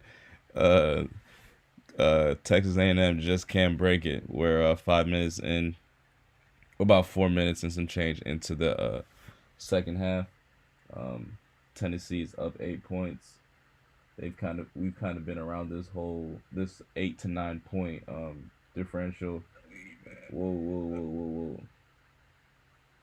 We've been around this 8 to 9 point differential, pretty much this whole game. I will say this though, I do like that Quentin Jackson has kind of been more aggressive. He's 2 for 5 from the field, 7 points, 1 rebound, 1 assist.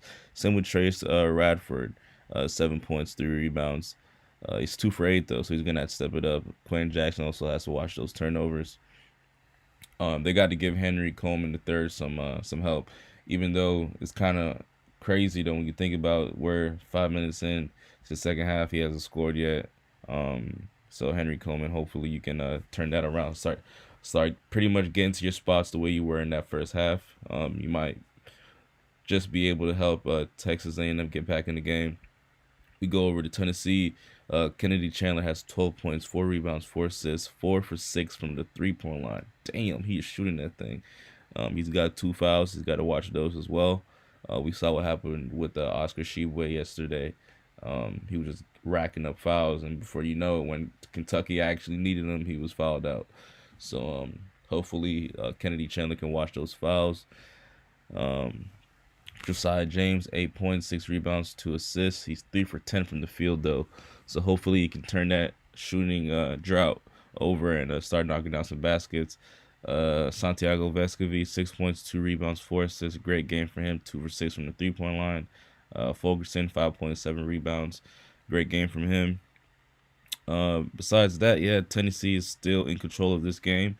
If we go over to the rebounds and the assist categories, yeah, I mean, Tennessee's killing them with rebounds and assists. And I'm telling you, if Texas A&M doesn't change that and start moving that ball around, start boxing out, getting some rebounds, Tennessee's going to control this game, and this might likely go into another double-digit deficit. So hopefully Texas A&M can turn things around, start playing some defense, start getting some rebounds, and start, getting some good passes and get some assists in, man, because that's the only way they're going to win this game. I appreciate everybody for tuning in. Don't forget to like the stream if possible. And let's get back to this game. Red Thunderheart, you said Virginia Tech is one of the hottest teams in the nation. Oh, without a doubt. Without a doubt. Without a doubt. They are. Virginia Tech is gonna make some noise this year. I'm 100% positive about that. Virginia Tech is definitely gonna make some noise. Position, and Joe Lenardi starting to back it up as well. They have slid up with Texas A&M within the last 90 minutes. Yeah, next 4 out, first 4 out. Last 4 in, and now not even on the bottom of that. So that's real good news for Texas A&M. I was texting with Joe during the halftime with regards to Tennessee. His response, nowhere near a 1. With all due respect to you and Seth, could realistically pass Duke or Purdue, but he'd be shocked if they dropped Duke, and dropping Purdue would require a whole new bracket. So he doesn't make, in his mind, and maybe the committee's, a huge distinction between 2 and 3. Try to sell that to coaches. I'm just saying. I know, I'm just saying that coaches that have been in the tournament and they've been in that 1, 2, or 3 position, there's a major difference when you get to that second weekend between a 2 and 3 seed. Oh, Vescovi came in front and picked off that pass.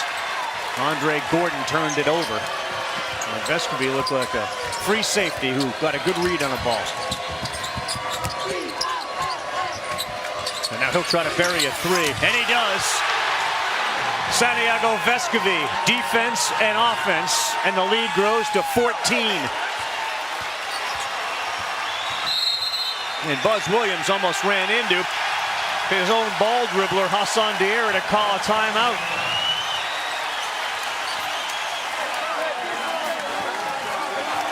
Vescovi looks like a guy that could line up and run the mile for Uruguay in the next Olympics.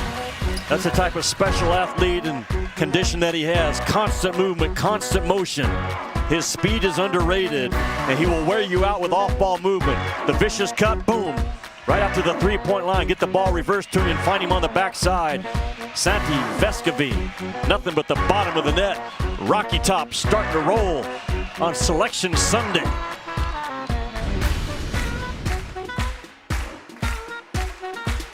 Milk with your cereal with Fairlife. It's more like cereal with your ultra-filtered milk with a creamy taste plus 50% more protein, 50% less sugar. Turn nutrition into nutrition. Fairlife ultra-filtered milk. All right, so I'm stuck in this infinite time loop thing, so nacho fries never leave the menu. She's violating the nacho fries limited timeline. Say goodbye to Friday!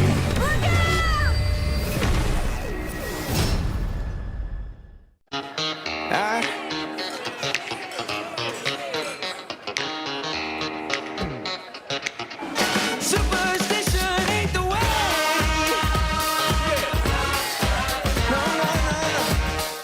Getting the incredible iPhone 13 without T-Mobile makes as much sense as playing hide and seek in the desert.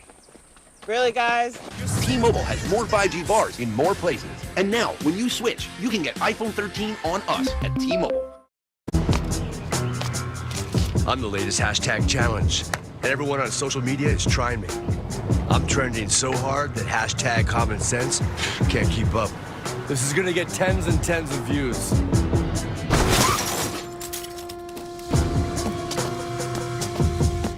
But if you don't have the right auto insurance coverage, you could be left to pay for this yourself. Get Allstate and be better protected from mayhem for a whole lot less. When you shop at Target, you leave with what you value most, like healthy foods and brands that lift our communities. At Target, the things that matter are always within reach. What we value most shouldn't cost more. The rules are just like horse, except instead of horse, it's half off breakfast orders in the Wendy's app. Shoot the ball, Erica! There's a lot of letters. She's already got HALFOFF. Choose wisely. Choose Wendy's. Official breakfast of March Madness. Is it going to be your time or someone else's? It's time to decide.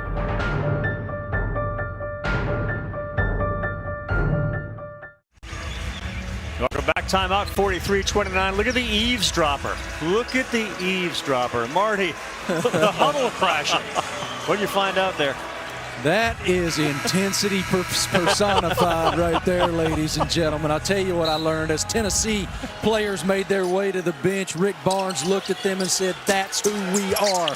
Defense to offense, turn it up. John Fulkerson then said, turn it up, do not stop. And Kennedy Chandler said, we cannot let up right now. This one's ours.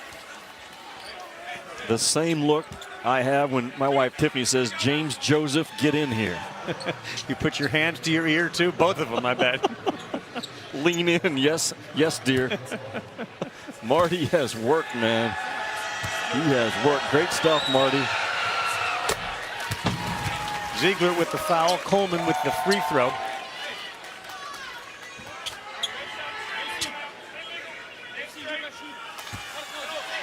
Barnes has also let his team know for as long as he's been coaching and the number of places he's been, whether it's Providence or Texas, here at Tennessee, he believes this is a national championship team. And he said that to him in a recent meeting. Well, they still have work to do. I know they're playing at a high level. It's hard to kill the will of this Texas A&M team. Fulkerson, nope, got a hand on it. Now Chandler with the advantage. Vescovi steps to his right, buries a three. Santiago Vescovi now to 15 points with his fourth three of the game. How about the shot fake and the sidestep of Vescovi to not feel the shot clock pressure to affect his rhythm. That is some beautiful stuff offensively. 15-point lead. It's the largest of the game for Tennessee. Coleman barrels in. James blocked it with his elbow. 27 points today for Chandler and Vescovi combined. Watch his shot fake. Sells it just enough. The sidestep. The shot clock's winding down, but Vescovi feels no pressure of it. They have all the pieces, man, to cut down the nets in New Orleans. The two of them just 4 fewer points than A&M. Hefner, bad pass, turnover, A&M, and it's starting to come apart. Just to pay off the Santiago Vescovi, he could run a marathon or be in the Olympics. So they put little chips in the players' pants during practice, and it has shown that Vescovi has run over 500 miles during practice. And the coaching staff will tell you that's about 100 miles more than anybody else on the team. This year. This year. Wow. Doesn't stop. And we saw that on that last interception, and then he with that three-pointer just keeps going. Here he goes again to the baseline. Chandler, oh, can't get it to go. That would have been pretty. You've got to cut the backside of a defense that loads to the ball like Texas A&M does. Got everything but the make.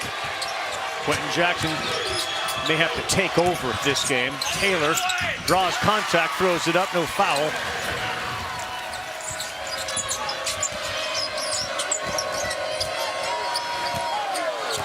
Kai Ziegler in a tight game late. He's the guy they want the ball to be in the hands of, a terrific free throw shooter. One thing about, as you look ahead, Vescovi, Ziegler, late game, unbelievable accuracy from the stripe. Yeah, as good a closers as we have in college ball. There's that Fulke spin you, drive you, foulable game that he has.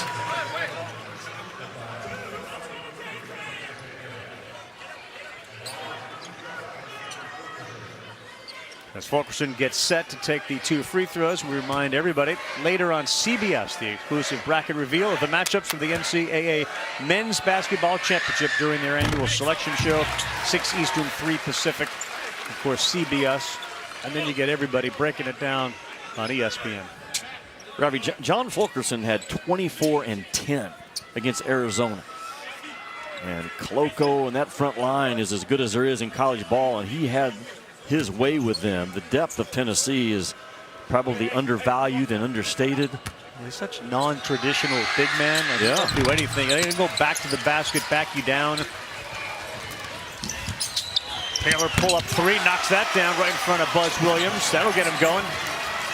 That's only their second three-point make, though. They've got to get to 8 or 9 to have a chance in this game. Within 11, Ziegler sees Chandler go to the corner, then he dumps it to Fulkerson, who drops it for James. Such clean basketball by Tennessee, playing clean in a crowd. Not easy to do.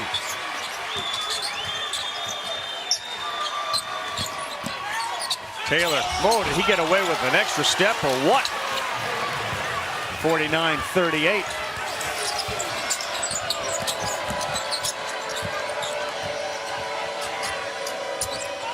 Tennessee has 15 assists, Jimmy, on their 17 made field goals. That's about moving it. That's who they are. That's who they've been all year. The common thread in their offense is beautiful ball movement. They didn't get it this time, but on the previous possession, Ravi playing clean in a crowd. You can't do it any better than what Tennessee did.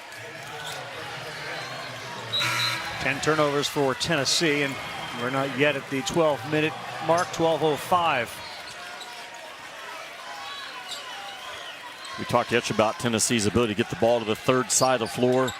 They get you chasing, they get you in a rotation, and then that passing stays hot. That's why they've had such a high assist rate all year. Keep an eye on Wade Taylor. He's got 7. The last 7 for A&M.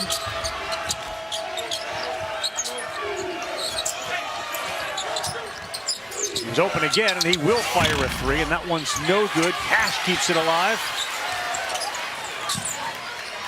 Hassan Diarra. Good dish. Good block.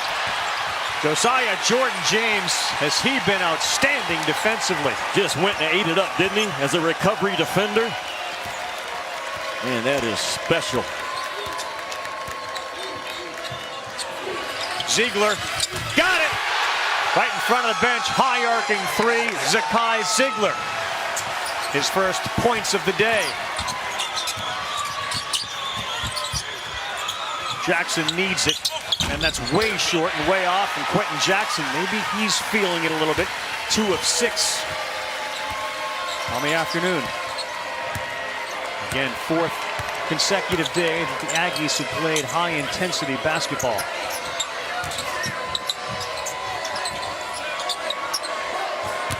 James Gordon on him, got him in the air, got another in the air, and found Plavcic underneath, who was tackled by Wade Taylor. He will shoot 2.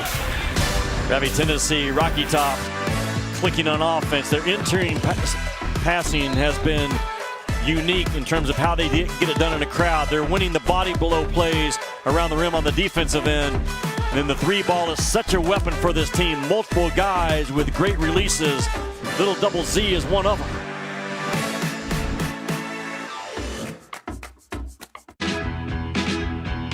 Come in for workout gear. And just like that, it is a 14-point lead. Let's go over some stats real quick. Santiago Vescovi is pretty much just reeling. It's just like carrying over what he did in the game versus Kentucky. He's got 15 points, 3 rebounds, 4 assists, 4 for 8 from the 3-point line, 2 steals. Kennedy Chandler, 12 points, 4 rebounds, 6 assists, 4 for 6 from the 3-point line. I mean, they're just blowing them out, man. They're literally just blowing them out. There's nothing really Texas A&M can do if they don't want to sit down and play some defense, which is what it really comes down to, you know. Red Thunder, Hart, you said Gonzaga. Arizona, Kansas, and who? Baylor probably. Surely not Duke. What a joke. Yeah, I don't think Duke is going to make that Final Four. Without a doubt. Yeah, Gonzaga's in there for sure. Gonzaga and Arizona are in there for sure. Without a one of those two may end up winning this whole thing. I'm not gonna lie to you. I like Arizona. Arizona played very well this year. But yeah, man, this game might be over. But hey, listen, I've said this over and over and over again. This is the month of miracles. It's not over till it's over. Okay? So if Tennessee just keeps on riling up this game, putting points on the board, then yeah, it's likely over. But I'm just surprised from the outing of Quentin Jackson. This is a guy that averages 15 a night. He's got 7, 2 for 6. Wade Taylor, the fourth, 7 points, 3 rebounds, 2 assists, 3 for 8 from the field. Henry Coleman, the third, he kind of cooled off as well. He had a quick 10 in the first half. He's got 12.7 rebounds. Hopefully he can turn things around. Honestly, at the end of the day, this just comes down to bad defense. You understand? When you got two guys that are both they both got 4 threes in both in the same game, I mean that comes down to defense. We talk about rebounds, they're kind of getting better on the rebounding, but the assists, god damn, 16 assists to 5 assists, you know, and that, I'm telling you, that means something, man. You move that ball, you get the ball in the right hands, you know, good things happen. Yeah, Tennessee really just came to play this SEC tournament. Shout out to Tennessee, man. They really made some noise. I'm hoping to see them do well in the tournament. But I appreciate everybody for tuning in. If you could like the stream, that would be much appreciated. You were talking about number 1 seed. Sorry. Oh, okay. Yeah. Oh, yeah. You're right. Duke's definitely not. I see what you're saying. I was a little bit confused, but now I see what you're saying. All right, for sure. Appreciate everybody for tuning in to the stream. If you could like the stream, that'd be much appreciated. And yeah, let's enjoy this game. How did the brackets look on a phone? A little jammed up in there. Okay, you gotta zoom. But it's okay. Oh, you can do it. You're tech savvy like me. It's not an issue. Did you find the plug? Yeah, I did.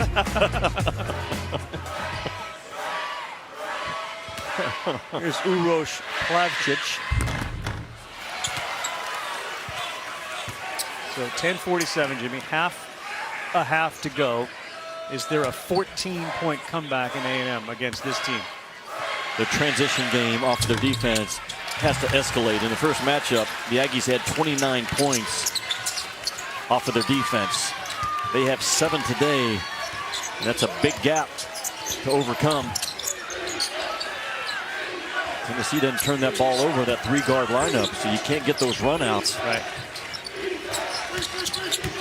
Look at that quick double from Plavšić. Jackson launches. That's no good. He continues to struggle. And I would say, and it's understandable, but for the first time in 4 days, their legs do look a little tired. Well, I think that's why you're seeing a lot of those threes come up short. Now, they will never go there after the game. It's just not part of their fabric. It's not who they are, and I love that about the Aggies. James will launch.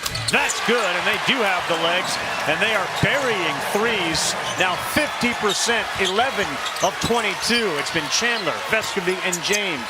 They may not be a 1 seed, but no one looks more like a 1 seed on Selection Sunday than Tennessee right now. All right, Radford, he hammers down one of his own. It's Radford's second of the day. He had 10 coming in the prior 3 games. I mean, it's down to 15 points, and Texas A&M, we know how hard they can guard. Can they get back-to-back stops and put some more game pressure on? Plavšić, easy pickings right there, and they will slow it down. Now they normally go to floppy action. You can see those 2 big set screens, let those guards work off of it. There it is. James again. Rotation was terrific. It was down and out. Tennessee has good 3-point shooters. That is not, like Auburn, that's not their DNA to shoot a lot of threes. But Kentucky doesn't rely on the 3-ball either. Well, they did yesterday and knocked them out. It'll be interesting to see, Jimmy. We'll get some numbers. The losing teams in all these games, what their percentage was from 3-point land. A lot of it's tied to how good is your shot selection from the 3-point land. And Tennessee, they come in making 9 a game. That's a high number at 35%, leads the SEC. And then they can post you, they can drive you, they can get to the foul line, and they can knock down threes. And their defense is non-negotiable game to game. Jackson backs in. Really difficult fadeaway shot. Quentin Jackson is 2 of 8 today. Look out. They're going to call that on Fulkerson. Crowd didn't like it, but Terry Oglesby was emphatic in his decision. Well, that's that early butt screen that Rick Barnes uses in his transition game. Fulke running up the floor. Haven't got to look at it yet again, but Fulke's advancing up the floor, 10 in white. He stops right there. That's a confusing call, I'm sure, to Vol Nation. Taylor, left hand, too much spin on it and too hard off the backboard.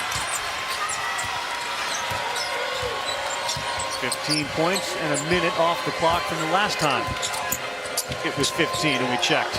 James, good pass down low. Fulkerson, no, he's too strong with it. And Radford, here's that transition. They're trying to get some buckets. That feels like a big miss by Tennessee. A&M has to capitalize on it right now.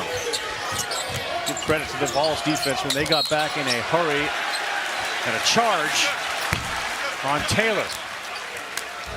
It's his third. A&M was trying to attack the first side of the defense against Tennessee, and it's not going to happen.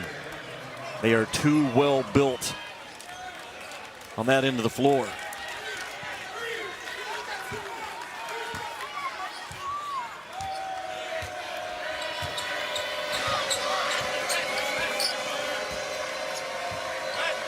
An A&M team that lost 8 in a row, the longest in their program history since 2004. Now, one of the first 4 teams, or last 4 to get into the tournament, according to Joe Lenardi. Escovy. Chandler always on the move, and he will kick to James, who will launch again. Josiah Jordan James. He hit 4 in a row in a game earlier this week, and James continues to shoot lights out.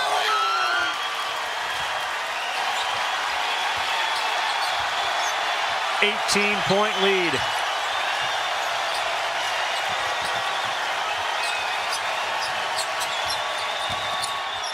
Radford just ran into that wall again. Cash can't get it to go, tries again, and finally puts it up and in.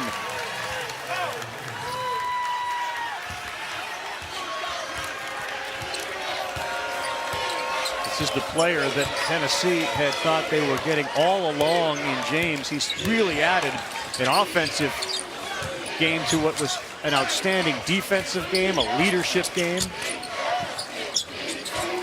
His shot has improved, and he's so much more confident. He'll do it again. Too strong that time. And it'll go to A&M. Figure a guy with the name Josiah Jordan James, JJJ, better be able to shoot the J. He's got it all covered.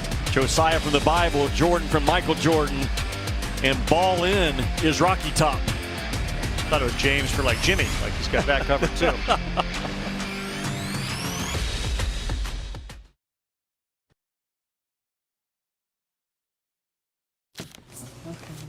Hey, just cashed a check, and I'm about to blow it.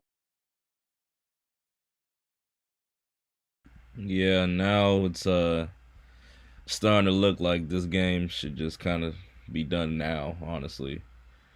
Red Thunderheart, you said for real, I just wonder how tired they must be playing all those days in a row. Yeah, no, that, and you know, that does play a factor, having to play consistently over and over and over again. But you know, it goes both ways. You understand? Like, yeah, that could hurt. That could hurt you. You could be tired, you know, fatigue. But also, one thing that I remember from playing basketball was when, you know, when we had games back to back to back, especially in college. I will tell you that a certain type of momentum comes along with that. You know, like, you're kind of in a situation where, like, okay, we got one, now we got another one tomorrow. Okay, we got another one. Like, it just, it goes both ways. If you're a team, if you're a good basketball team and you know what you're doing, taking care of your body, then yeah, it doesn't really matter, you know, how many games you're playing. But yeah, if you're a team that's not really built like that, you know, you're not built to go back to back to back, then yeah, it's a done deal. Mike Smith, Texas A&M fan, should be headed for the exit. Yeah, man, they should have been heading for the exit a couple minutes ago, Mike. Let's be honest.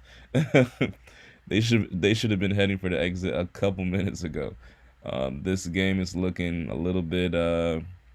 It's a done deal. It's a done deal. Josiah James Jordan, great game. 16.7 rebounds, 2 assists. He didn't really shoot that well, but he shot well from the 3-point line, 3 for 7. Like I said earlier, Santiago Vescovi played amazing these past few games. 15 points, 3 rebounds, 4 assists. 4 for 8 from the 3-point line. Kennedy Chandler doing Kennedy Chandler things. 12 points, 4 rebounds, 7 assists. I mean, go over to Texas A&M and Radford. He's kind of getting buckets now. It's a little bit too late though, my guy. Same thing with Quinn Jackson. You know, he just didn't contribute enough. I just feel bad for Texas A&M. I know for them to even be in the championship is good. You know, it's definitely it means they worked hard, but I just feel like they just didn't come prepared for this Tennessee game. Tennessee, like I said earlier, they played against a good Kentucky squad. I think that got them ready for this game.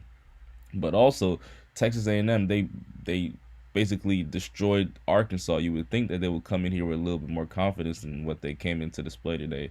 But things happen, man. Basketball's a game of runs, and Tennessee just went on a run very early in this game. We saw what happened. They were up big in the beginning of the game, and, you know, Texas A&M just couldn't regain that lead, you know. So it happens. That's the game of basketball. We go over rebounds and assists. Once again, they're killing them in assists. Texas A&M only has 6. Tennessee has 18 assists. They got 30. Tennessee has 30 rebounds. Texas A&M, they're doing their job on the boards. They got 27, but like I said, it's just not adding up for the assists, man. They got to get those good passes in, get people in their spots, and that's really what it is, man. Tennessee came to hoop today. Appreciate everybody for tuning in. If you could like the stream, that would be much appreciated. And let's get back to this game. This year, the common thread is that is the most physical offensive team that they faced all year. And they are going to be hard to handle in that NCAA tournament. They don't look physical, but you match them up and start playing against them, man, their screens, their cuts, how they own their spot, they are a problem on offense. Hayden Hefner out of Needle in Texas, dribbling too much and ate him up. And, yeah, he did. Ate him up. Chandler and Ziegler have been a big problem for him. 12th turnover in the game for A&M. Starting to get into that point in this game. 6 minutes to go, 16 points. And go floppy again, and a little different look. They go floppy into an elbow touch, an elbow pop by James.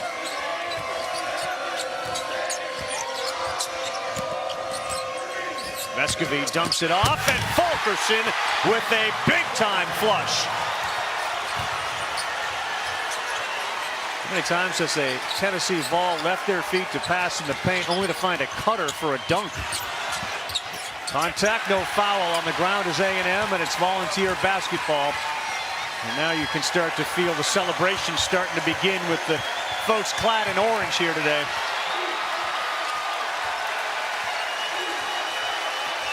I'm pretty sure Fulkerson is either 40 or 41 years of age at this point, but he still has some pop, right? He's got some juice. Wow, that was electric. As high as he's been. James, no, but a Tennessee offensive rebound. 18 assists today for Tennessee on their 21 makes. Am I reading that right? 19 assists. Yep. That sums them up. Yep. Ziegler got a little loose with it.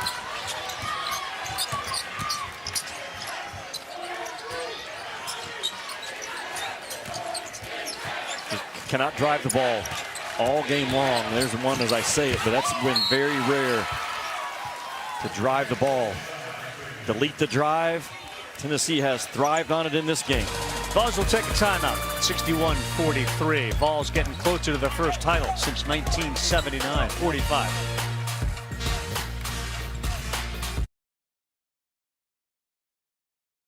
My. 16-point game, 45-61. So yeah, this is looking like This is looking like some murder on the basketball court. It's not ironic. It's just a little bit unfortunate that Texas A&M would beat Arkansas by 18 points, and they're on their way to possibly get beat by 18 points, if not more. That's crazy though. How that you could beat a team by double digits, and then the next game you could get beat by double digits. That's unfortunate. That's really unfortunate. That being said, though, like we were talking about in the chat, Coach Barnes, you could tell this team is just disciplined. This Tennessee team, they're just more disciplined. And Kennedy Chandler, he had a great year this year. I honestly believe Kennedy Chandler is one of those guys. He's like a glue guy, you know. He's you take a look at his stats. He got 7 assists. Quite honestly, that just shows he's unselfish. Kennedy Chandler yesterday versus Kentucky had 19 points, right? And you would think that he would come into this game and just be on a mission to go out there and get buckets, but he realized, quite honestly, that everybody was shooting well. And what did he do? He distributed the ball. You know, out of how many assists do they have? How many assists does Tennessee have? They got 19. Kennedy Chandler has 7. So almost half of those assists are coming from Kennedy Chandler, their quote unquote best scorer. You know, and that, like I said, that means something. That means something. I know Coach Barnes is proud of him. That duo of Kennedy Chandler, really the trio. They're no longer a duo. The trio of Kennedy Chandler, Santiago Vescovi, and why do I keep on moving this? My bad, guys. Let me move this back. The trio of Santiago Vescovi, Kennedy Chandler, and Josiah Jordan-James, they're proven to be a force to be reckoned with, and I'm very interested to see how they play in this tournament moving forward. It looks like they have good chemistry as well. Like we saw in the last game, Vescovi, even Ziegler as well. Ziegler's not really playing too well this game, but Ziegler was big in that game versus Kentucky. So let's see what you guys are talking about. A lot of us Kentucky fans have been wanting Ncaa out for the last 3 years or more. Calipari is one of those. He's one of those guys. He's a figure. He's a dominating figure. So I can kind of understand where you're coming from. Tennessee will be a real pain. Oh, without a doubt, Gavin. Tennessee's gonna be a problem. They're gonna be a problem. But let's get back to this game. It looks like the game's back on. I appreciate everybody for tuning into the stream. Don't forget to like the stream. And yeah, let's enjoy it. Cannot get it to go. Would have brought him within 10. And how about the effort of Fulkerson? He misses the layup, but he sprints his guts out with volunteer orange juice to get there to clean up the miss. Kennedy Chandler had 3 Aggies on him. And the pressure will be a foul on Hassan Diarra, and we'll take a timeout. When we come back, we'll get into Jimmy's different modes of transportation around Tampa.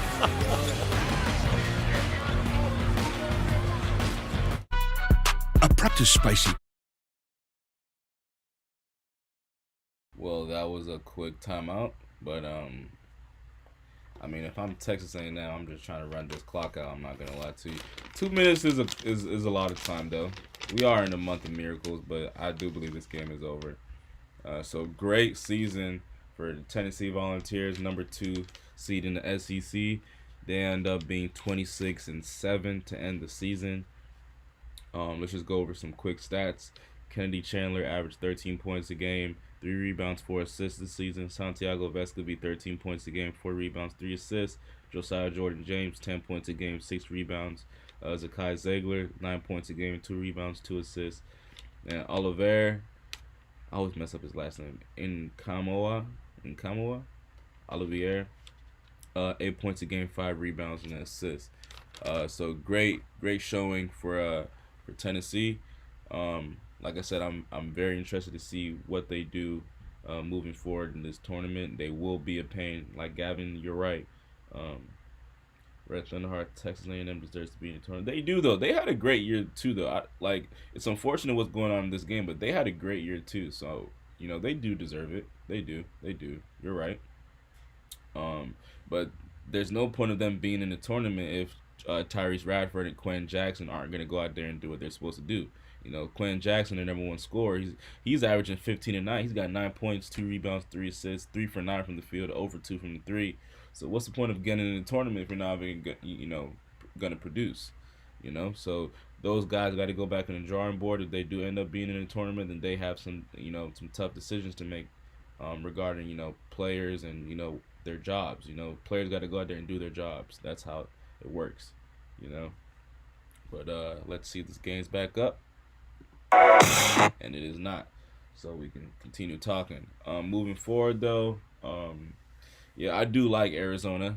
I like Arizona to take this whole thing. I think they've kind of shown they're the team to beat. But I won't even lie to you, though.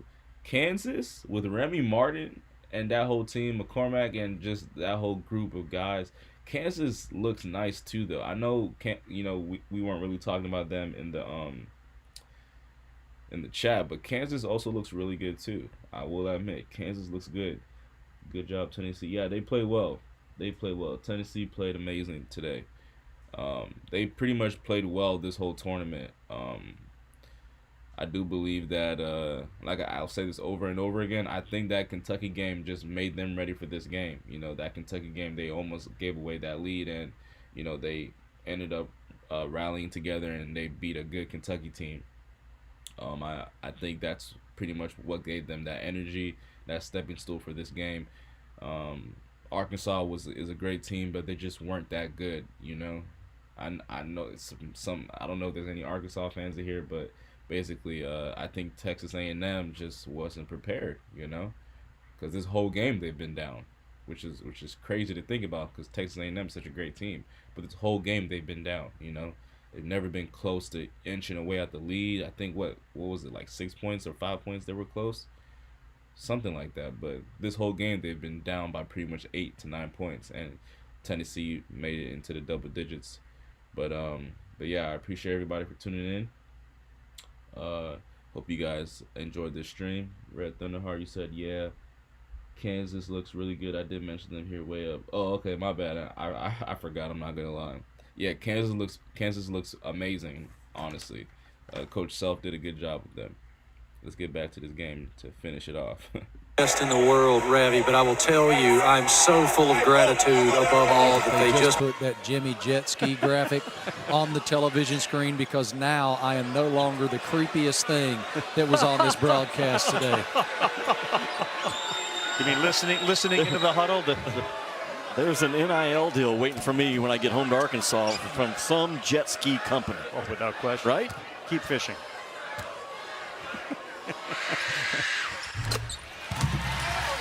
So this is going to be the first SEC tournament title for Tennessee since '79. We talked about where Rick Barnes was second year at Davidson. But the cupboard is full for Barnes moving forward, with their ability to play defense, to go big, to go small. He last won a conference championship with Providence in 1994. Surprised me. I thought he would have won one with Texas. But he didn't, and the shot missed, and now Ball Nation to its feet here in Tampa. You fill out your bracket over the next 24, 48 hours. Have confidence in moving Tennessee all the way to New Orleans. They have all the ingredients you're looking for. They're not going to be outcoached. They're not going to be outsized. The speed can match anyone in the game. They can play different styles. And that number 3 defense in KenPom is not going to go away. And still hungry, Josiah Jordan-James goes down and rips the board. Listen to the crowd here.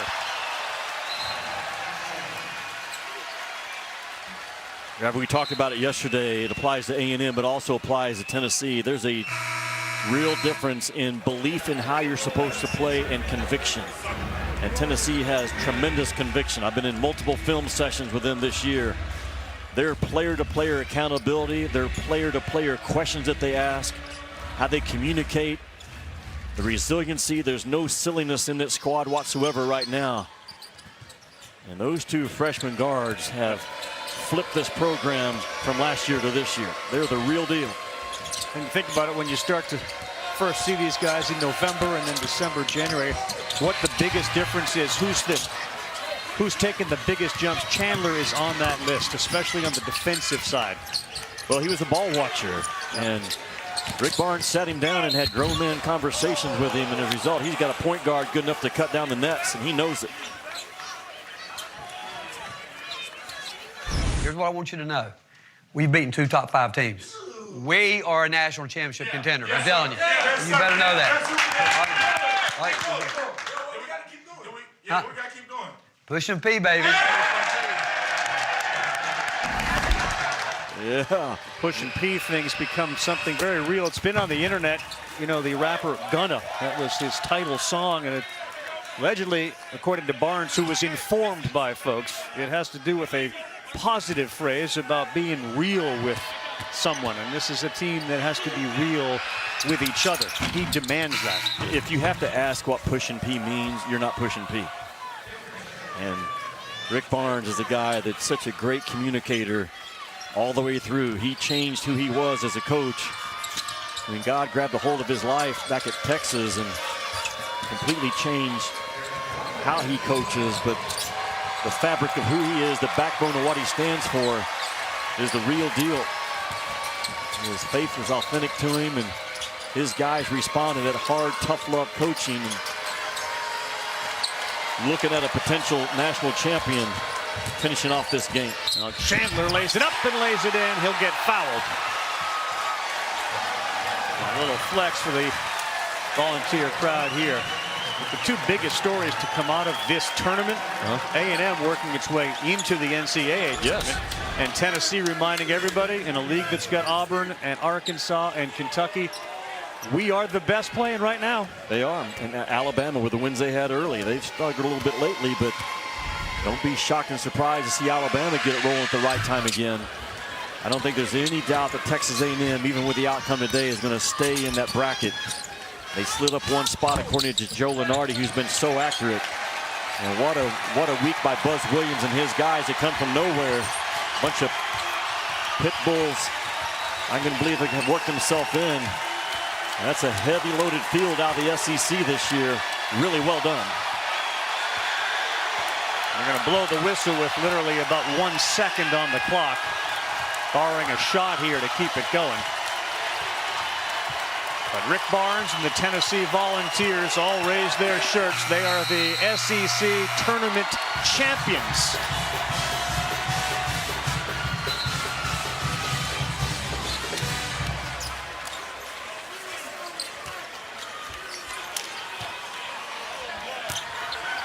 Their defense held A&M to a season-low 50 points, and the celebration now can begin on the court.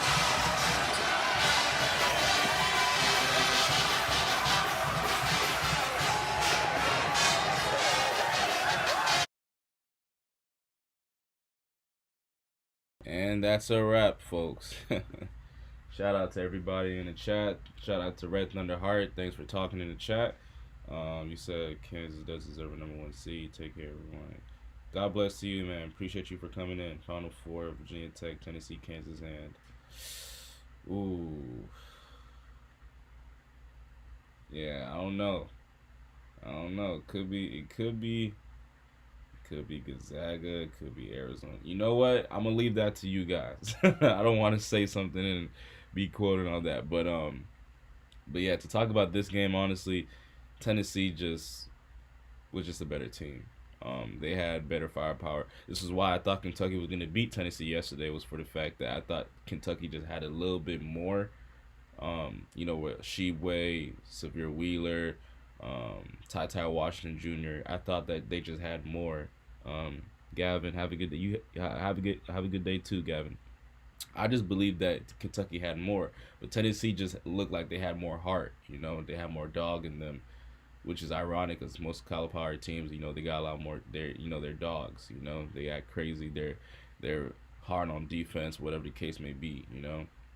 But Tennessee just had a little bit more dog in them.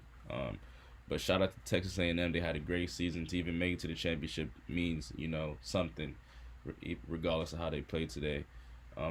that being said, I appreciate every single one of you for coming into this stream. Thank you guys for watching. Thank you guys for liking. Don't forget to subscribe for more streams. And yeah, this was fun. This was definitely fun.